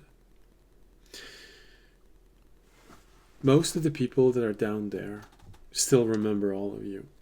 They remember seeing you. Some humans grown to be a bit older, but for almost everyone else who have a longer lifespan, they still remember you. Audience, since you created that world, you remember it. It's pretty much the same as you left it. There's one additional town since you've been in there. So not since you created it. So probably it's a town that Tobiyashi helped create. Because since the creation, he's the only one who spent time in there. Well, I did visit it one before. I visited after Tobiyashi visited it, so I assume it's pretty much the same since then. Yeah. Probably only a season or two have passed because Tobiyashi took one other person in for a little while. But it wasn't for years and years. It was just for a little bit of time. So, few months maybe have passed since you were there. Life seems to still move slowly. I don't know if I still have the map of it all here. Hold on. That's the map of the last battle. Do I still have audience 27 years? Yeah, still have the map. Cool. Alright. So, this is what it looks like since the last time. That looks like the fort. Oh, there we go. Now it updated. Yep. I was like, it showed the fort map, but then it updated. Alright, for those... They actually had an identical situation, an identical conflict. And there, it just mirrored your world. This the first exile to ever arrive in the year.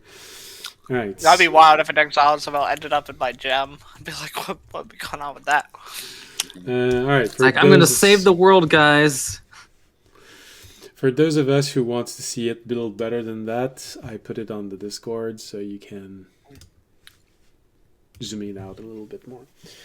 Since then, I figured out how to increase the resolution, so the trees are a bit better than that on the finished map. But this is what the world looks like when you go inside. I think, Fisher, that's the first time you see it. Yeah. So you sort of have a brief moment of, oh yeah, of course audience would make it in the shape of the dragon.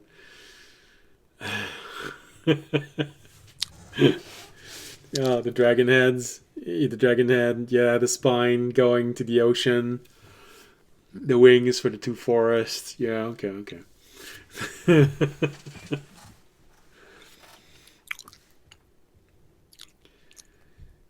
Right now, life is pretty calm in there.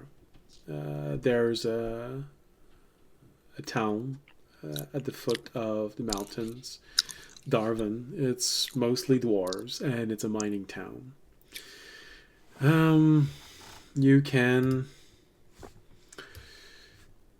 near the beach, Islas, and between the two lake, Odilas. Yeah, second one is a bit in the memory of audience. But the one near the beach is the founding city, is where everyone ended up the first time. So this is Audience's world. 27 years old.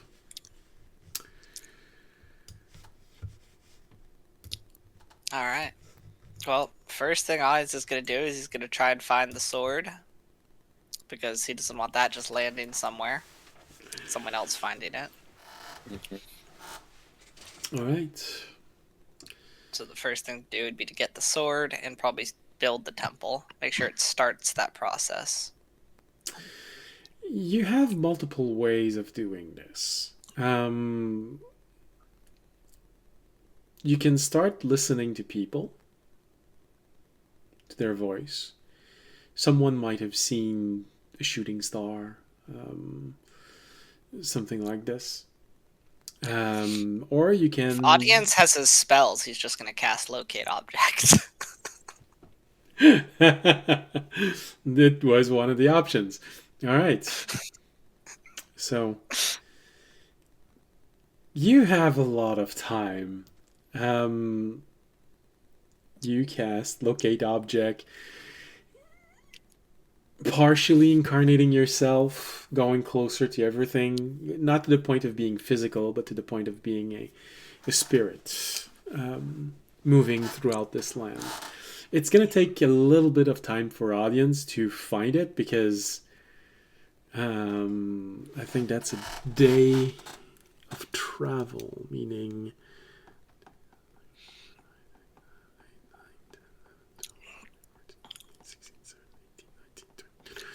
I assume we can just zoom over, though. once you found it, yes, of course. Just to find it. Yeah.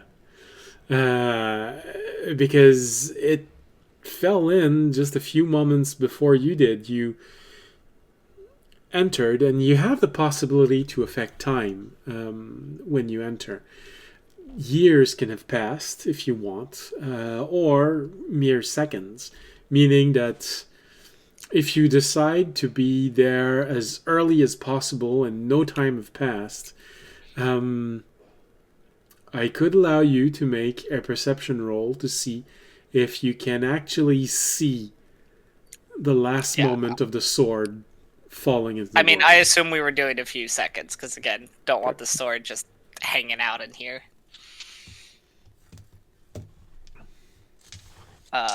Perception is... Where's my... No. Where's my sheet? There it is, okay. Perception. 10. If anyone else wants to roll, they should.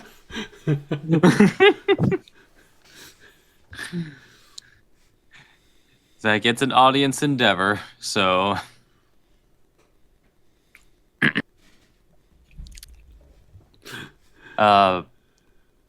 which roll is this again? Sorry. Perception. 22. 22. All right. 26. So, does that mean that audience is the only one who doesn't see it fall? Probably. Makes sense.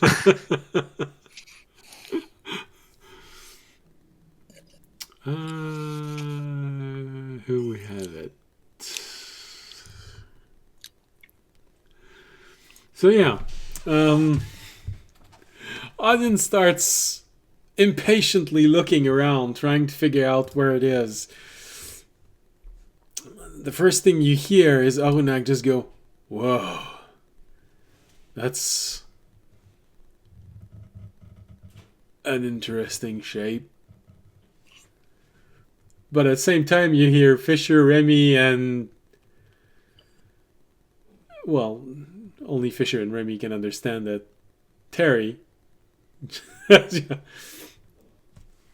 something's falling over there.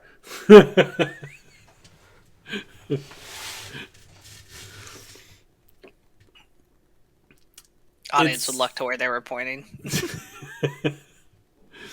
It makes it easier to see. So hold on. We're gonna go. This is. Oh, now Ramey's curious about the shape comment.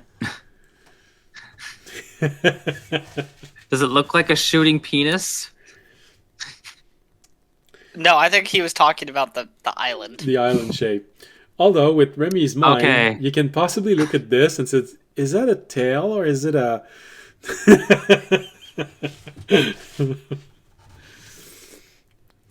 So 4 and 8. Ooh, okay. Aw, it just so happens that it's a mountain that's a little bit different than everything else. Okay, so it's still gonna take a little bit of time, but a lot less time to find it. Zoom. Hold on. The map needs to be below them if I want this to work. Here we go. The sword, it seems, fell on the red dot. Where's the red dot? Toward the left. On the spot. Oh, there we go. So this is where the sword seems to have fallen. Audience will zoom over there as fast as whatever this spirit, or not spirit, but godly form allows him to. It's nearly instantaneous. You think about it, and you are surrounded Going by around the at mountain. the speed of God. You are surrounded by the mountains. It's still a large area to cover, but so that's you have approximately a two square miles to cover. So it's going to take you a little bit of time finding it, but much Well, less. that's when locate object would probably help. Yeah. Get there, cast locate object. So you can probably find it within a few hours. All right. Do you guys come with me to the sword? Or no? Yeah. Whee! Once we get the sword, I'll be like, well, we got to make our temple. That's Well, the next step. That's the thing. Now you have the sword in front of you. If you want to take it in your hands, you're going to have to incarnate yourself in, and that limits your possibility once you're inside because you can't influence people. Or you can go back into a city and a village right now and influence people to go get the sword. I don't think I want people. I think I want the temple first. Okay. So people are not. I think we build the temple, we stick it behind some kind of like radiant shield, and then we get people to come and understand that they're in a purified process instead of them coming and being like, ooh, evil sword. All right. So you decide to take form. Do we have to do form to make the temple or no? No, using the dust, so long as one of you is not in the physical form, You can use the dust as you will, but you Because gotta I was abandon your thinking we body. just don't do physical first, create the temple, and then one of us goes physical and puts the sword in there. Okay. So where exactly on the map do you want your temple? Where the sword fell, or That would be somewhere? easy, and it's up in the mountains where I wanted it, which was away from civilization. Okay. Well, then in that case, I'm gonna leave myself a little reminder of this. Time to blow up some mountains. No. Dynamite! Alright. So, I will add this later on. So that's just a reminder for myself. This is where the temple is. Alright. So, you go there. And probably not too far away. You remain in that shape, that non-physical form, and you use the dust to carve inside of the mountain.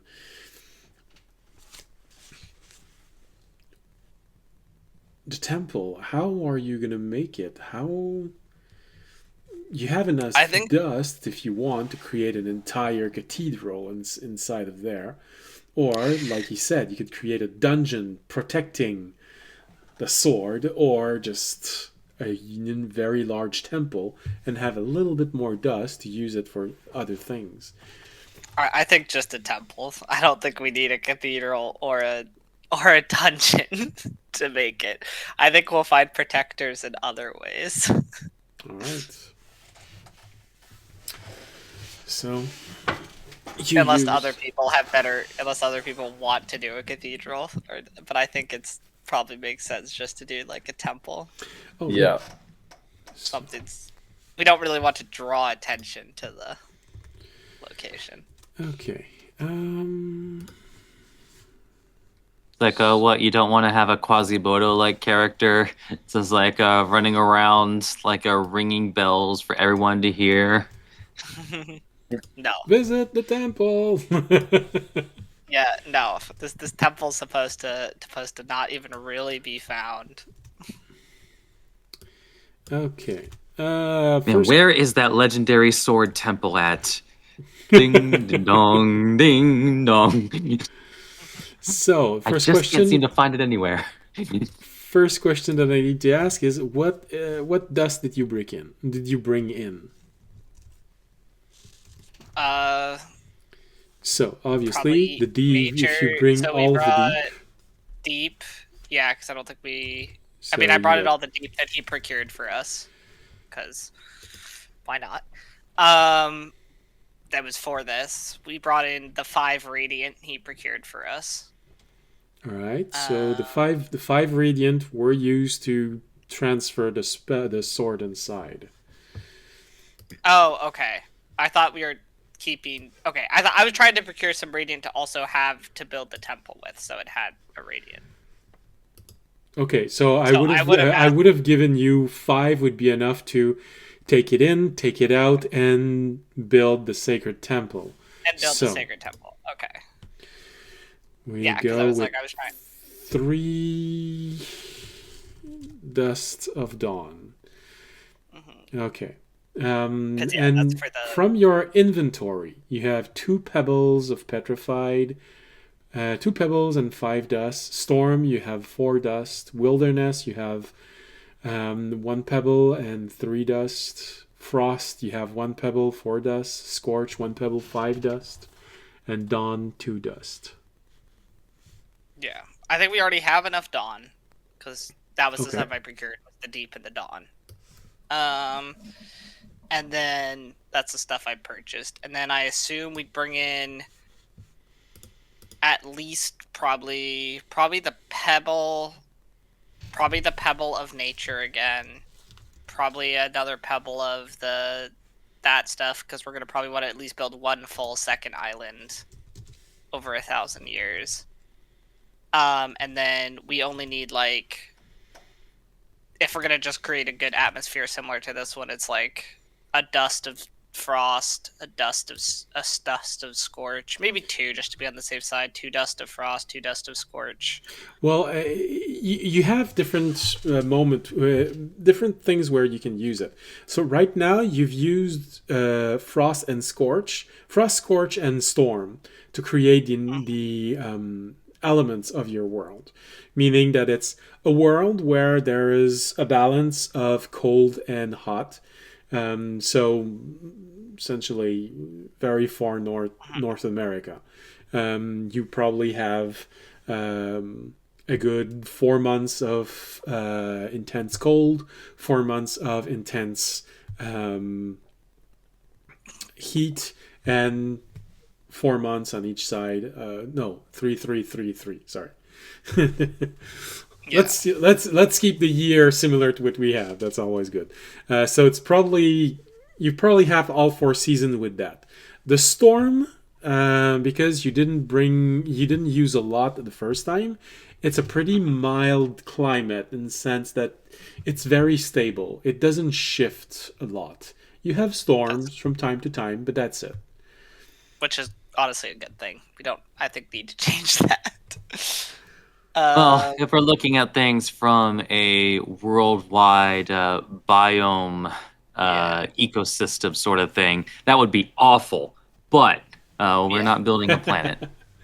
We're not building a planet, no. So that's if you want to influence the entire world, you could change that balance. Or if you want, by using the different shard that you have, you can change smaller areas. So for example, if you create another island, if you decide to add storm, but just for this island, then that island is going to, for some reason, find itself in a place where the winds are a bit stronger. So probably there's going to be an element of you see current that's going to mix in and create a more volatile climate for that island. So every time you do something, you always have the possibility to influence the world, an area, or even smaller. You can technically decide to create a very, very small biome inside of a cavern. It's the stuff that gods can basically use to create anything. So if you want to have this howling valley where for some reason there the wind is always so strong, it feels like it's always howling like a banshee, you could decide to use a storm right there, only at this place. You wouldn't need to use a lot. A single dust so focused would probably create that place, that very unique place. So, I think at the moment, audience is trying to think about being functional more than being artistically creative. Maybe some other people are, but... So, one pebble of petrified, one pebble of wilderness, storm, frost, and scorch. Yeah, just like probably like a dust of each of... A dust of... Well, we'll do... Yeah, probably just a dust of each of those, just in case he needs to change some balances of stuff, just to cover the bases. And frost. Alright, one dust of each. So... And then, because then that should cover for a full another island, which should cover for the 1,000 years. Alright, so that's what audience wanted to bring. Since apparently it's Fisher who has it in his pocket, do you want to bring more of one without audience knowing it?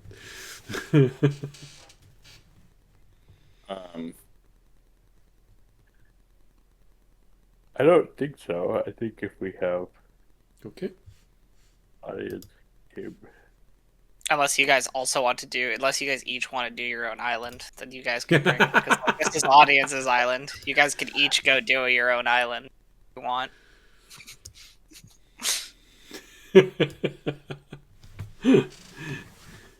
Then I would recommend bringing a little bit more. Yeah, it could be the 3 islands of the gods. The remaining people in our party. Each of us could have our own little island. All right. Up No? to- Okay. No. So now Raimi has his own ideas for like messing around over the next 1,000 years. All right. And in terms of dusts and pebble and slivers and things like this, is there anything that Remy wanted to bring on top of what the audience just said?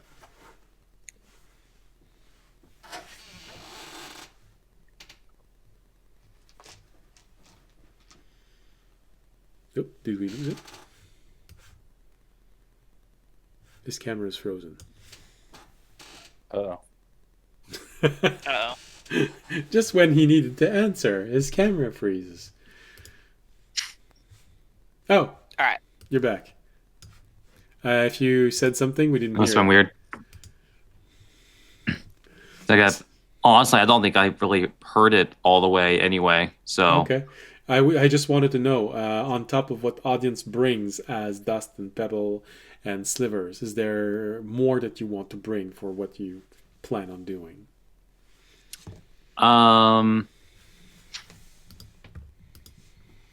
Honestly, nothing dust related. It's honestly like the bit that he does own would just invite more storms. Okay. So you don't bring more of anything. All right. All right. So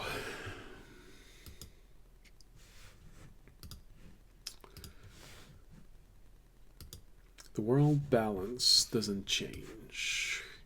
It's good to know.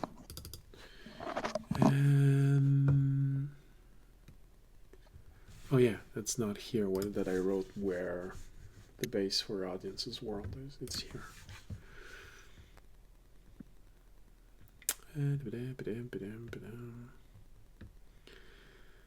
Here we go. Audience's world. All right. 2 storm dust. All right. So you take a little bit of deep dust and you carve out this temple that goes inside of the rock, and you want to consecrate it after. Is that it? Yeah, well, the temple I want to build and then make sure that it's basically built through with dawn dust so that it's an incredibly radiant place, which will be used to purify the sword. All right. So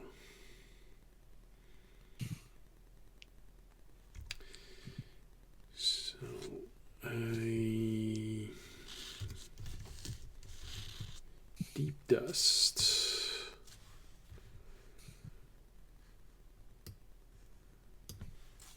I'm gonna go with 1 dust and 1 dawn. 1 or 2. Because you've used 1 dust to carve out the place. So it goes inside, it's a bit dark, it's a bit damp. If you just use 1 dawn, it's enough to consecrate the area. But if you want to make it a temple of radiance, you can always use 2 dusts of dawn. Yeah, so that would be 2. It's supposed to be a temple of radiance because we need it strong enough to counteract the oh well, basically the dark. Yeah. Maybe in that case you want to use the whole thing, so it's a really Yeah, we need to have it as a counteracting force that it basically rests in. Okay, so you use everything. Switch it from a dark Holy Avenger to a divine Holy Avenger. All right. So you push everything inside, and basically shape it just with your mind. the stone that comes out is of a pure white. You're not sure where it comes from, but it feels like you're just blessing the stone itself, and the stone starts changing colors. Instead of having this deep brown shape, it starts having this white, pure white shape, and those bright blues and bright gold reflection inside of it. And you just carve it out. And is there a particular shape that you want your temple to have? Just a roof and columns, or do you actually want to have a little bit more space to live? You're shaping your temple with 3 dust. You can basically make a huge temple with this. I would give some living quarters to it. Okay. It would have places for people to live, because I'm also thinking in the future, like even once in 1,000 years, once we remove the sword, it's no longer used for that. It could still be it's still going to be an incredibly holy temple, and at that point, audience could open it up more to the public and be like, "Hey, here's this holy temple. You guys can do with it now what you want." We're gonna open it up to the public. Charge 1 good thought for everyone that comes in. All right, so it carves out and this beautiful entrance with these columns make it livable. So underground water starts to pool as you shape a large fountain, so that everyone can come and drink from that fountain. And of course, using the dust, it's a permanent blessed fountain. So anyone coming here and drinking from this is essentially drinking holy water.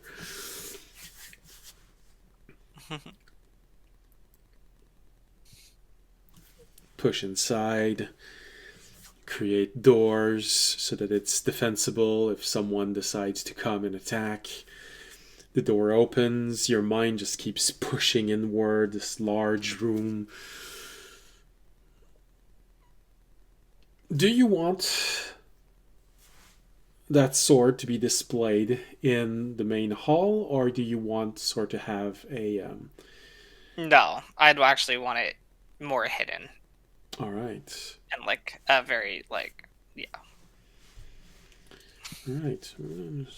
So... Other things can be displayed in the main hall if people want things displayed. The sword itself is supposed to not really be displayed. So we got fountain, we got an entrance, we got columns, goes in, we got doors going behind. Any preference on whether your the treasure chamber of this will be on the left or the right as you enter? Because there's a huge hall, there's columns, and then there's 2 doors. And it can be on the right. Right Audience side. Is right-handed. Audience is right-handed. It can be on the right. Deep inside, or just a secondary room? Do they have to walk a lot? Are there going to be? I'd say deep inside and in a defensible position. Okay. So there's going to be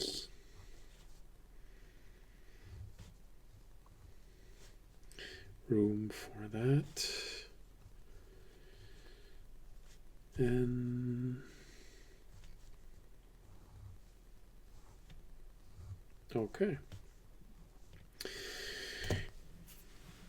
So it pushes inward. You see spaces forming on the side. A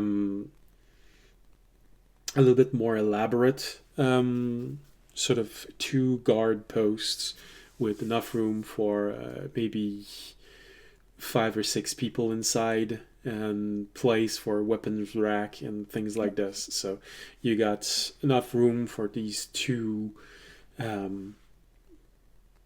guard posts at the entrance. Then it pushes inside and it opens up to a larger room inside. the floor slightly fills with water, holy water. So that's a first line of defense against anyone that would be undead or things like this. Then there are stairs leading up.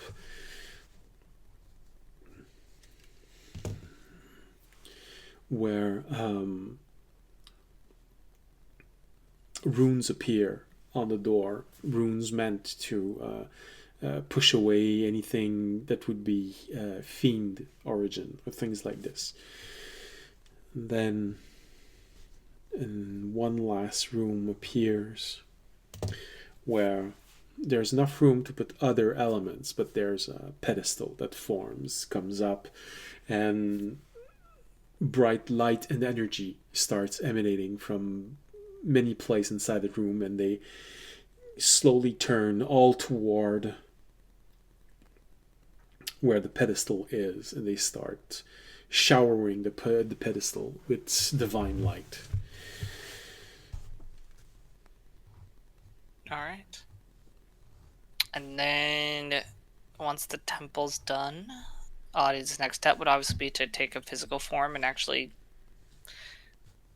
put the sword inside this radiant light, which he would do by not obviously touching the sword, but covered like with a cloth or with a glove, bringing the sword inside and placing it in the radiant beam so it could start its purification.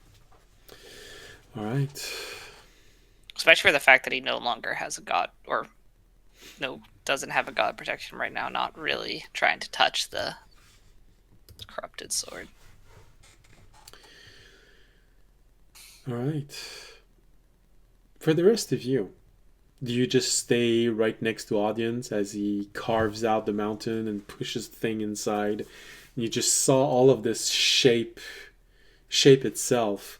Now, Audience is molding the mountain by hand, or rather by thought. This process doesn't need to be instantaneous. While he's doing that, you can't just stay here and watch him do it and just say, oh, maybe you should do that here. Oh, never mind. He never listens. Or you can actually go elsewhere.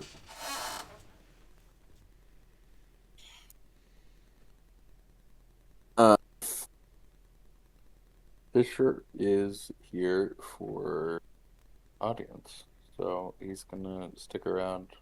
Okay. And help out.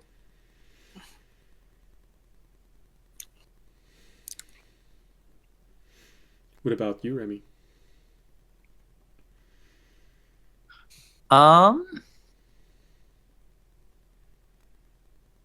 mean, honestly, if he has any influence on this, like, he's going to start, like, as that island is forming. It's just like he's just going to make sure that there's some quirky rock formations. Well, right now he's only creating the temple. That's a penis. You can go start the new island if you want. I mean, that's Audi's next task. We need to go start the next island so that it can start getting life and stuff as things go. It's like, no, he's not going to put a bunch of penises on the temple. Like, this isn't the original cover of the Little Mermaid VHS tape.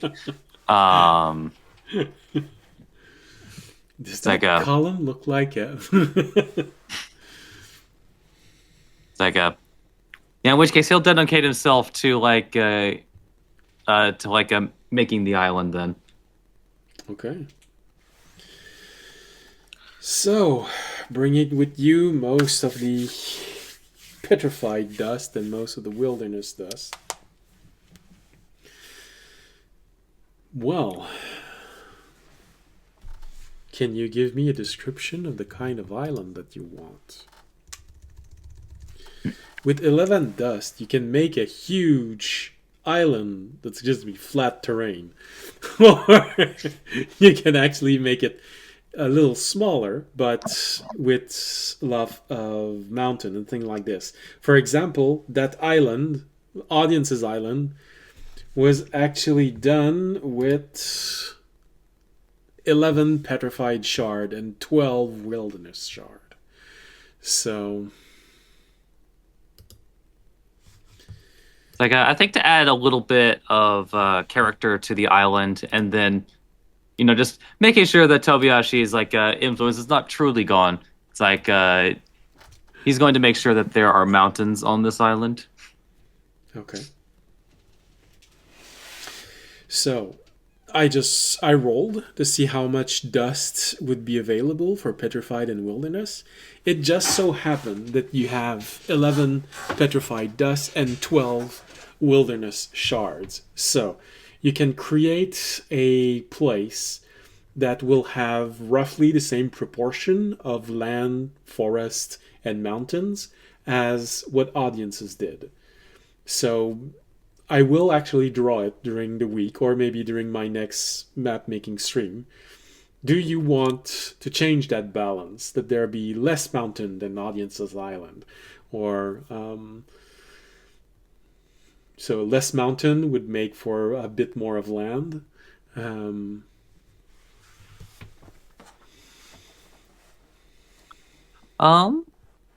It's like if the intention is that this island would eventually house more people, Yep. it's like Okay. we'll put just a little bit less mountains so that there's more traversable land. Not that mountains aren't traversable or anything. Yeah, yeah, yeah. It's like but like a bit more space for traveling around, living and Yeah, what have you. because when you're looking at this, it's sort of artistic what audience did, but honestly, if you remove the head of the dragon, it would open up and give so much more room for everyone. And it's more artistic than anything else, the head of the dragon. So yeah, okay. So the proportion would you'd sacrifice a little bit of mountains to make it a little larger. Good. All right, all right, all right. Do you use all the petrified and all the wilderness to create an island just a little bit bigger than Audience Island, but with less mountain, or do you keep just a little bit for something else that you might want to do? We'll hold on to a little bit of it. It's like in case basically if it's needed for anything else. Okay. All right. So second. It's like don't want to blow your load too quickly. Rainy Island. All right. So Raimi's Island.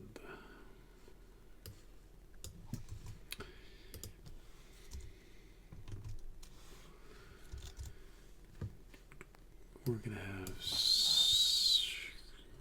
all right wilderness. So I'm just gonna keep a few, which means let's go with 9 petrified and 9 wilderness. All right. If you want to, you don't have a lot. You just have 1 frost and 1 scorched. But if you were to use them, you'd be able to, by combining them, create small lakes if you want. Because right now, your island is mostly going to be rivers. For water source, I mean. Got it. Just because 1, it's Raimi, but 2, it's like so there will be some small lakes throughout this island, and they will all be representative of members of the party in some fashion. It's like one will resemble audience. It's like maybe one will kind of resemble Fisher's face. It's like one will kind of look like the image of the 3-legged raven. All right, all right. A Terry Lake. I think that's just a river. Well, if you want to really truly make it with a theme like this, you could always put one deep dust inside of Terry's lake. It's gonna be a psychic lake. It's like, why doesn't anybody visit this lake?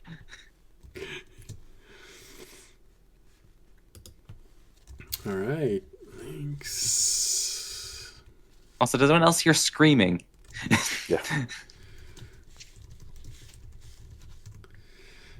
Okay.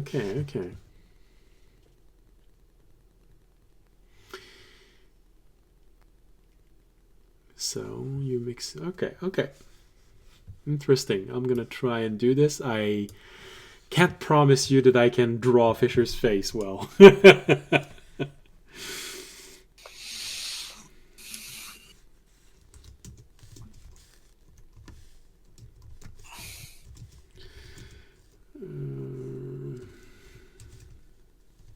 All right. And, well, just because I suggested it, I need to ask if you want me to add that. Do you want to put just a little bit of deep dust inside of Terry's lake? Or do you just want to make it, a darker color? Not actually put anything psychic in it. Like, let's make sure that the people can like establish a living before we start cursing their lakes. Okay. We don't want to immediately curse the lakes, the main bodies of water. All right. Because what if that's the first lake they encounter? It's just like, well, now we can't drink from any of the lakes. All right. The climate is pretty mild everywhere. You do have one dust of storm. If you add it to your island, it's going to create a climate that is a little bit windier than Audience's island.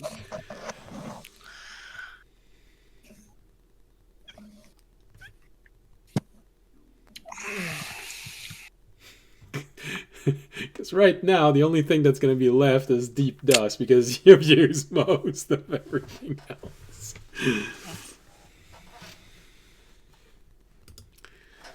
So, are you good with the climate of the world as is, or do you want your island to have a little bit more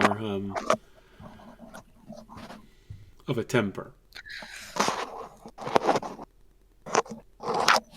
Remy, I'm talking to you. Okay.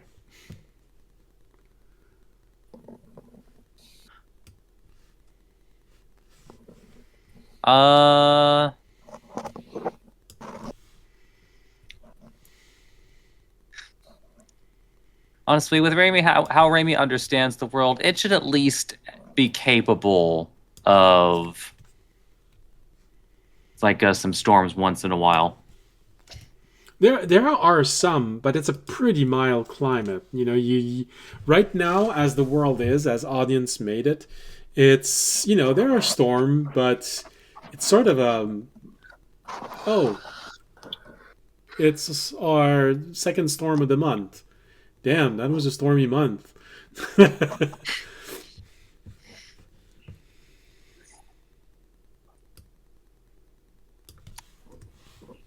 Let's make it a little bit stormier than that.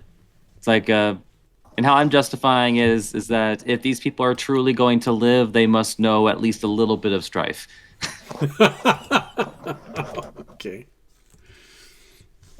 I'm actually not wrong in that. It's like, what's the point of having a well-constructed house if you never have to worry about something blowing it down? Our islands are going to just increasingly as we continue in this. Yeah, well, but your island is not affected by that because Remy is doing this on this new island. So this new island just has a climate that is slightly more unstable, a bit more storm. There are rainy days inside of Audience's island, but it's mostly just that. It's rainy days. It's not actually violent storm. And for the poor people who are going to migrate to Ramie's Island, they're going to actually have No, it's gonna make them harder, and then we're gonna get the Viking culture, and then they're gonna come back and absolutely destroy the original island's people because they're gonna be warforged by the harsh weather. Actually, maybe the other way is justified, is that because Raimi does believe that the best rainbows come after the worst storms. Oh, okay. Actually, it should be the motto for the island. Now, since I'm building this and I'm the dungeon master, if you want, you can decide. Engrave it in just like one mountain. Someone has to. No, I was gonna say, if you want to influence things in the world, deep dust is psychic elements. It can push forward elements of what's deep inside of the terrors that lies in the darkness, but it's also psychic. So if you want to create psychic rainbows, you could always use a little bit of deep dust to create this phenomenon on your island of rainbows that for some reason, whenever they appear, everyone's gonna go for 5 minutes. Oh.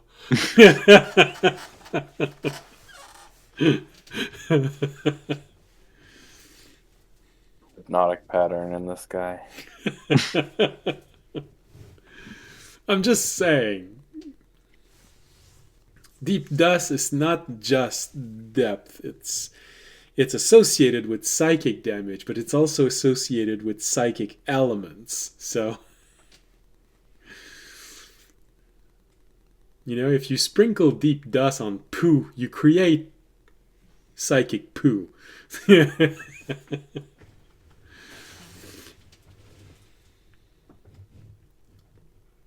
All right. So, or psychic storm. You have everyone just going when there's a storm. All right. So, I will draw the island. Hey. Tando Gaming just resubscribed. Cool. Thank you. I very much appreciate that. Alright. Damn, that distracted me. I did not expect to see someone resubscribe right now. Alright. Well, we're creating an island! Okay. So, while Remy is... How far off the audience's island do you want to create your island? Right now, the map is pretty large, and there's only audience's island on it. So, where in relationship to audience island do you want yours to be?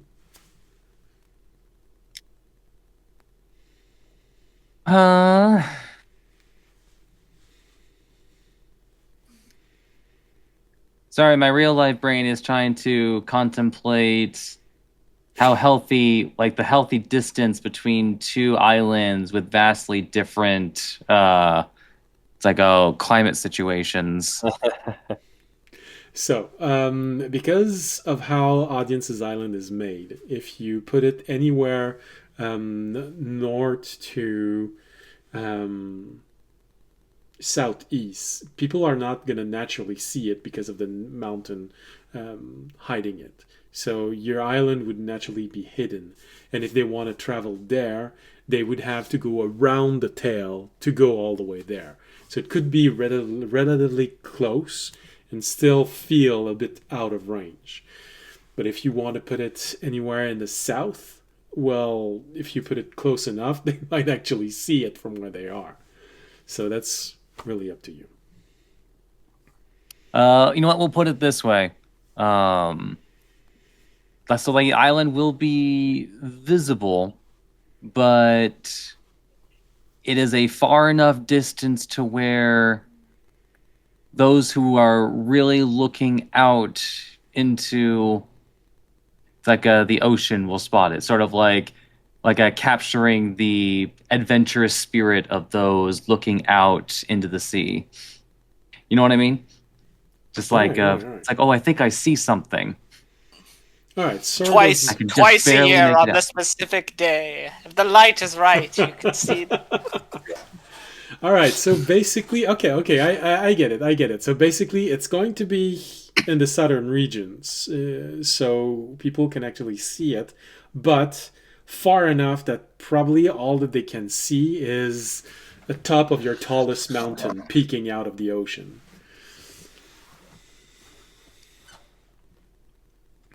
Okay. Actually, wait, did we determine if this world is round or flat? Audience did not specify.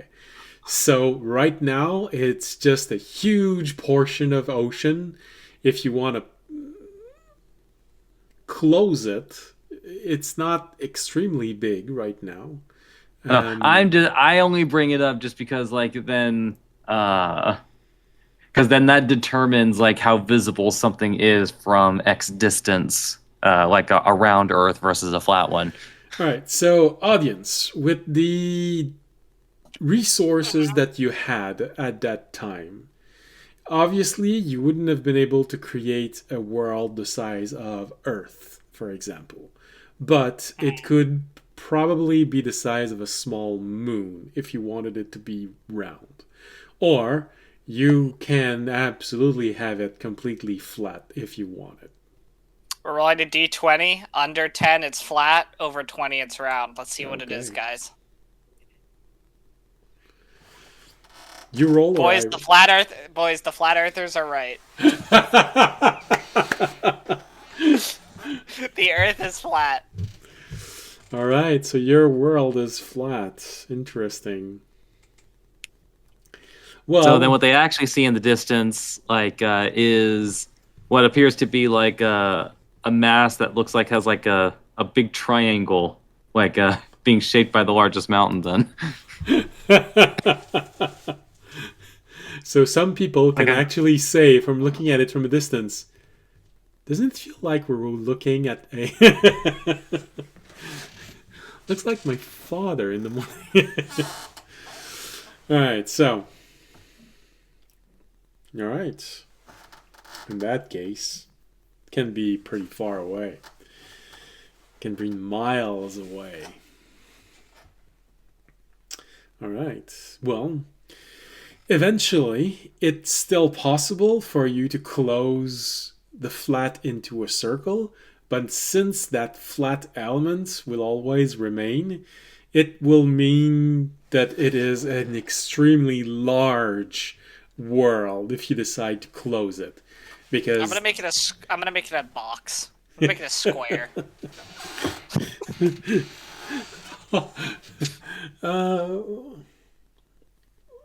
boxed Earth. I was trying to remember what's the name of the animal that poos squares. Koalas. No, not koalas. Oh, no, There- no, it's not koalas. It was I think it was wombats. Yes, I think that's it. That's it.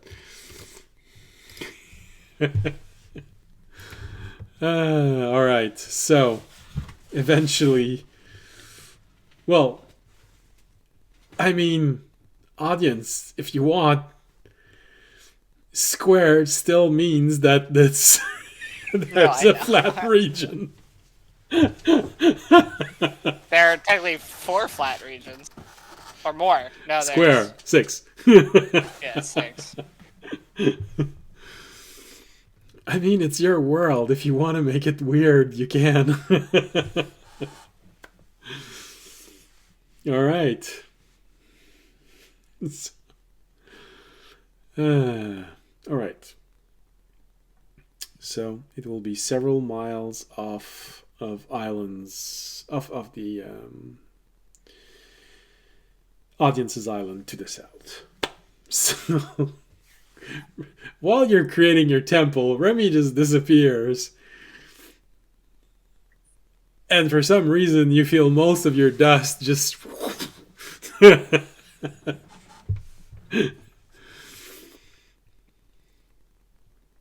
And a landmass just emerged from the ocean, breaking the waves in a, and you see all the water go.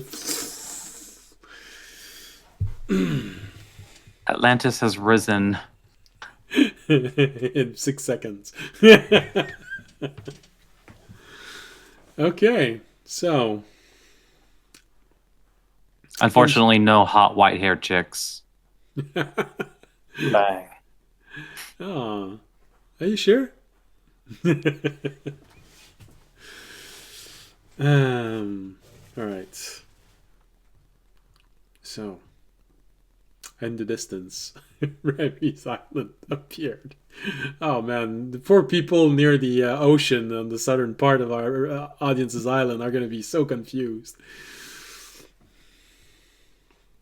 It rained for 2 days because all of the water that this displaced was thrown in the atmosphere. So, audience, you complete your tempo. You consecrate it. You bring the sword in. Right now, you are incarnated in your world. Fisher, you're just watching, audience. Do you want to incarnate yourself in the world? Or are you good like this? I think I'm good.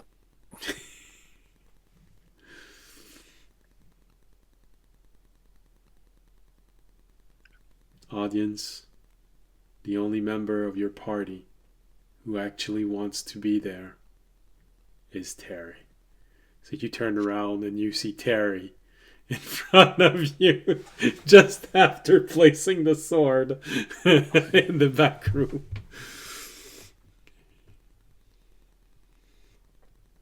All right. Did you put the sword on a stone, on an anvil?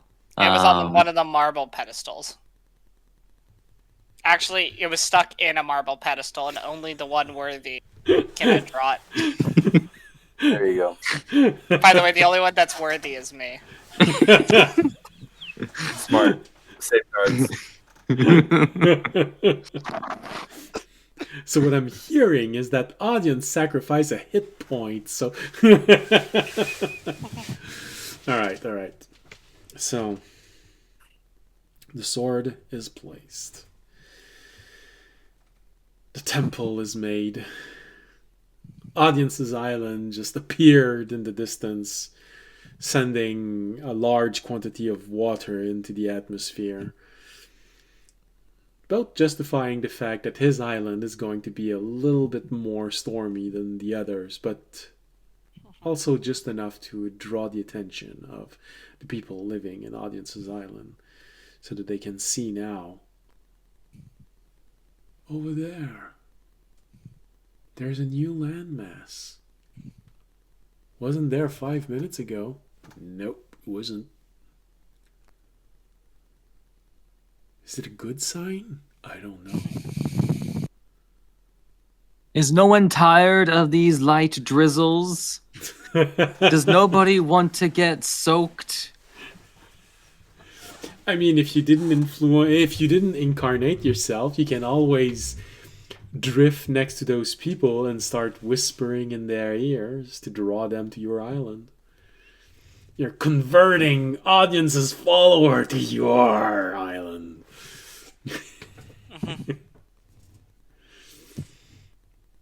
So, do you do it or do you not do it? Do you let them be curious on their own, or do you gently push them? I'll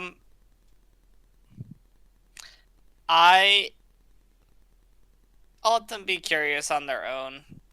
I think what audience plans to do, since he knows he has 1,000 years, Yes. is he's gonna start the journey that he's gonna take on the outside in here, and he's gonna start slowly removing the influence of his religion and changing people's mind.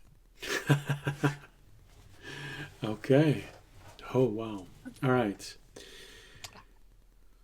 And Here's then learn kind of this is how I learn how to do it for once I get back out. Okay. Do you choose? Do you want to have a usual form when you're in there, or do you want to just keep it loose and always, retake the form that would be the most appropriate?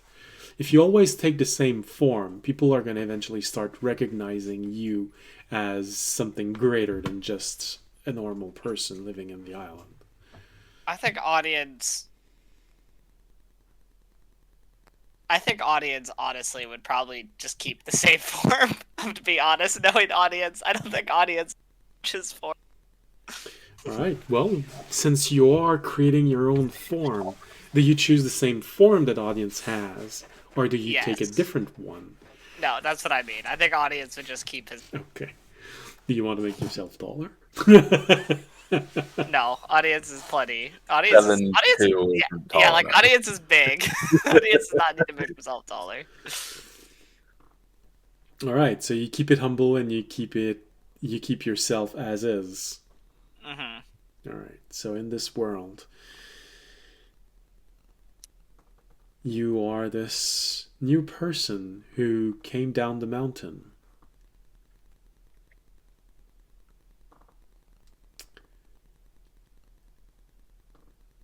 Some people will actually recognize you because although you do not have your equipment, and most of the people saw you with your natural armor and all of your weapons, some people will look at you and you'll notice immediately. They look at you like they're looking at someone familiar, but right now they don't necessarily want to believe it. Sort of. That's probably just a coincidence.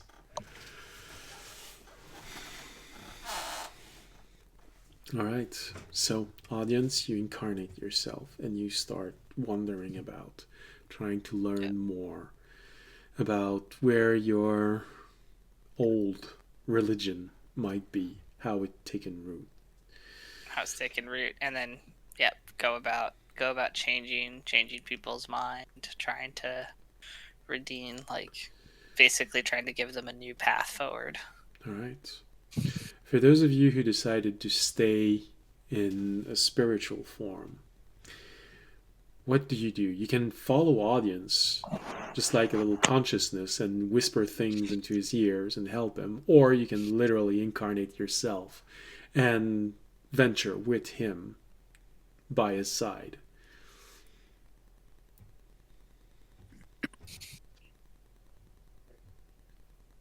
I think I'd stay in spirit form for now. Okay. Personally, and I actually imagine this is how Raimi is going to be spending the next 1,000 years. He's just going to add just the teeniest bit to how to put this. Raimi is essentially going to become the yokai of this world. It's like inviting a little bit of chaos and a little bit of mischief in various parts of people's lives. Though at the beginning, he will at least assist audience in the sense that maybe creating or orchestrating omens around the old religion. It's so that it's easier for people to turn away from it. Okay. And occasionally tripping someone. Well, tripping. Do you want me to make a general persuasion roll for these 1,000 years? So we're not generally. I'd say for something like this, it would probably be more of a what's your passive persuasion? I don't think I have a passive persuasion. No, but it's easy to calculate. It's your bonus plus 10. Yeah, that's.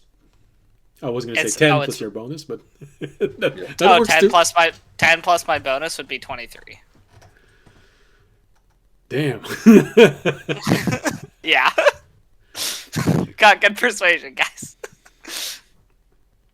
He expertise after he got tired of failing his persuasion checks. Yeah. Yeah. You have a supernatural level of persuasion. When you enter a city, a village, it's not hard to try to start talking and convincing them of electing this guy as the new mayor. For some reason, everybody keeps tripping in front of the Dragon Temple. Like consistently, they walk by it and fall, skin their knees. I don't think the message would be completely like dragons are evil. That's not the message audience would be changing to. It would just be specifically away from what the green dragon, the Drahosavir name, more in the image of what he had always seen his and temple to be, which is something that helps the people. And that's something that's for the people and something that helps the common folk and kind of gives them. And I think he would really just be trying to return it to the roots of what he'd always kind of desired and wanted it to be. So it's reverse discord into your religion. Oh no, it's not about presenting things as evil. It's more just like, hey, as it currently stands, it's a bad omen. Currently, everybody keeps tripping in front of the temple, but then look what happens after people start making some changes. Yeah, no. Yeah. What I mean by reverse discord is really, usually someone will arrive into a temple and they'll start trying to convince people that they didn't understand properly what was said and it's supposed to be that, but it's slowly twisting them toward an evil path. By reverse, I mean audience is trying to do the exact same thing, but toward good. Towards good, yeah. He wants the religion of this gem. And, and if they need a figure still to kind of put towards, he would actually give the figure of the silver dragon, the one that like takes care of her people and the one that like actually like created like a community and a town. All right. Exanihad. Yeah. If they need a figure, that would be the figure he would give. I need that bed. Yeah, I deduced that from your last expression. All right. I mean, this is something that we can always pick up. Oh yeah. Next time. Yeah. Also, we don't need to spend again. This is why I'm trying to give just general rules for the 1,000 years. Kind of like overall what we do for the 1,000 years, and then basically just jump ahead to the end. All right. So let me write it down. Yeah, the moment that we started talking about everybody going in here, it's just like, how's Raimi going to occupy his time for 1,000 years? Yeah, I mean, obviously, tiny pranks. 1,000 years could be an entire another campaign. We're not going to do that the journeys and stuff. So it's just the general of what happens. If we ever need to do another one shot, maybe we can do a one shot of some of the events that happened during this time. But yeah. But not. Like you said, I did think about a future campaign could happen inside of a world of gems, a gem of worlds. Yeah. All right. But no, this is just very much the general of what we do. Right. And then we can skip to the end.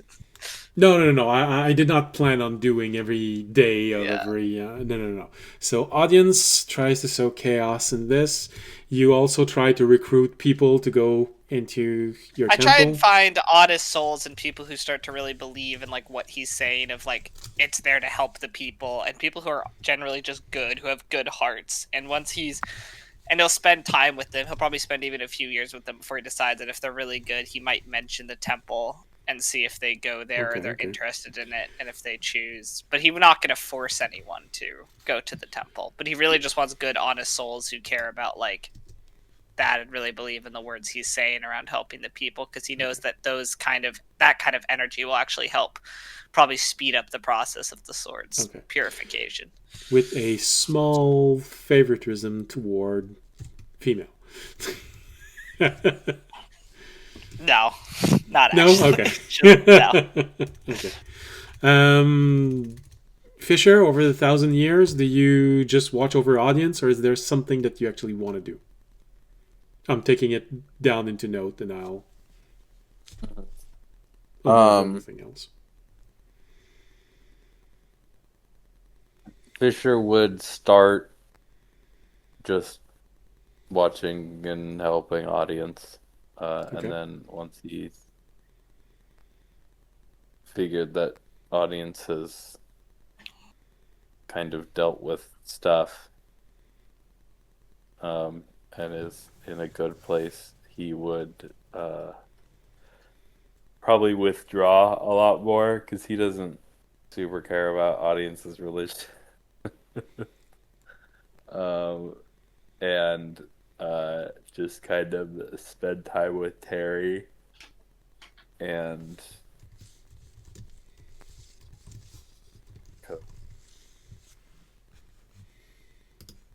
arcane theory.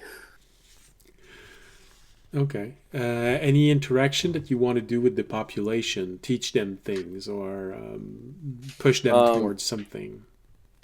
I think he wouldn't, and then he'd get bored, essentially. And I think he would go back to the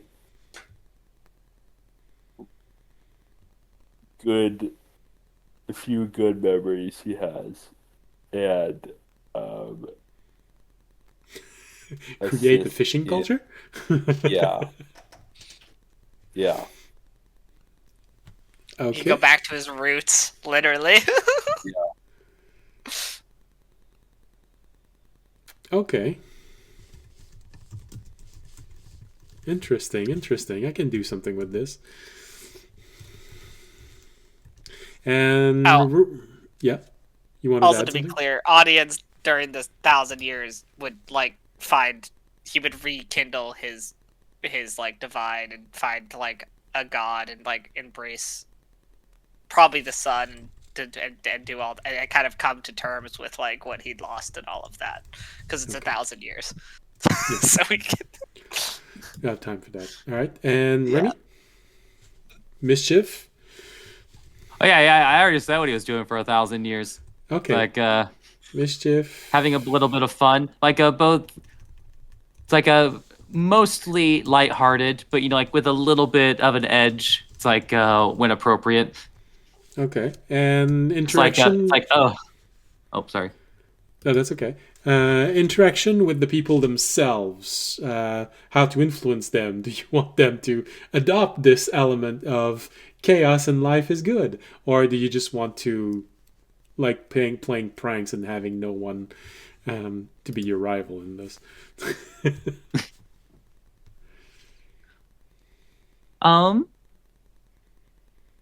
like I think honestly, if he's going to be encouraging any particular value, it's like it would be given his own experience, the like it's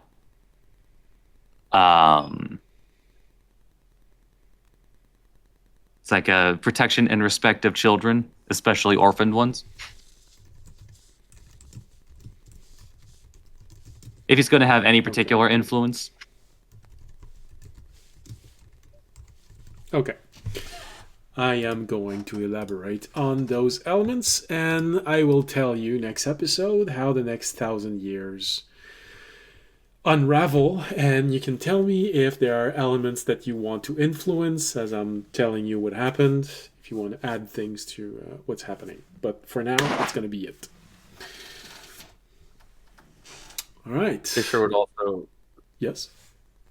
do a very brief stint as a biological creature and absolutely hate it. What do you mean you eat and you have to go to the bathroom after? That's bullshit. Yeah. It's like, you mean you can get an energy boost, but only on what you have to pay later by pissing every 10 minutes? Yeah. What do you mean people have to hydrate themselves? The day is so short. You get sleepy, but then you can't actually go to sleep. What is this? You're always thirsty. There's an ocean and you can't drink it. What's the problem, man? Okay. He gets a cold for the first time, and that's it. He's like, "No, I'm out. This sucks." There is stuff coming out of my nose. Is it normal? Why I've never do I- seen audience do this. Okay. All right. I got things. If there are other things that you think about that you want to add to this list during the week, just send them to me and I'll just add them and see how this all this can turn into something fun, weird, or just add some color to everything that's happening. All right, so with this, that's going to be it for tonight. Oh, sorry. Always campfire music as we're finishing. All right. So, thank you for being here tonight. Thank you for stopping. Hope you found whatever it was you were looking for, and hope that it was a nice, whenever it is, wherever you are in the world. Thank you for Tando Gaming for stopping by, subscribing. That's always fun for me.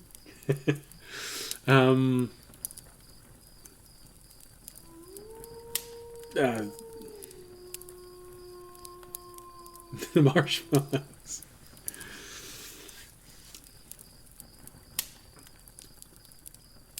I lost my train of thought. All right, so thank you for being here. Thank you for watching. Hope to see you again next week.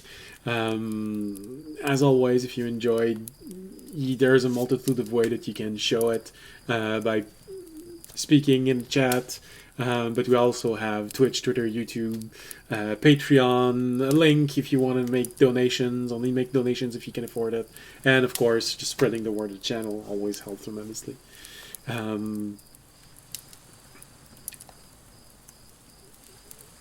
If you're watching this on Friday, if we have enough raiders, we raid someone else at the end. If not, well, just going to skip that for that week. That's it. Everything that I needed to say. So, like I always say, thank you for being here. Thank you for watching. Hope to see you again next week, Friday or Wednesday. Wednesday a live, Friday broadcast, or Thursdays for map making. And as always, stay safe and stay healthy. Good night. Good night. Good.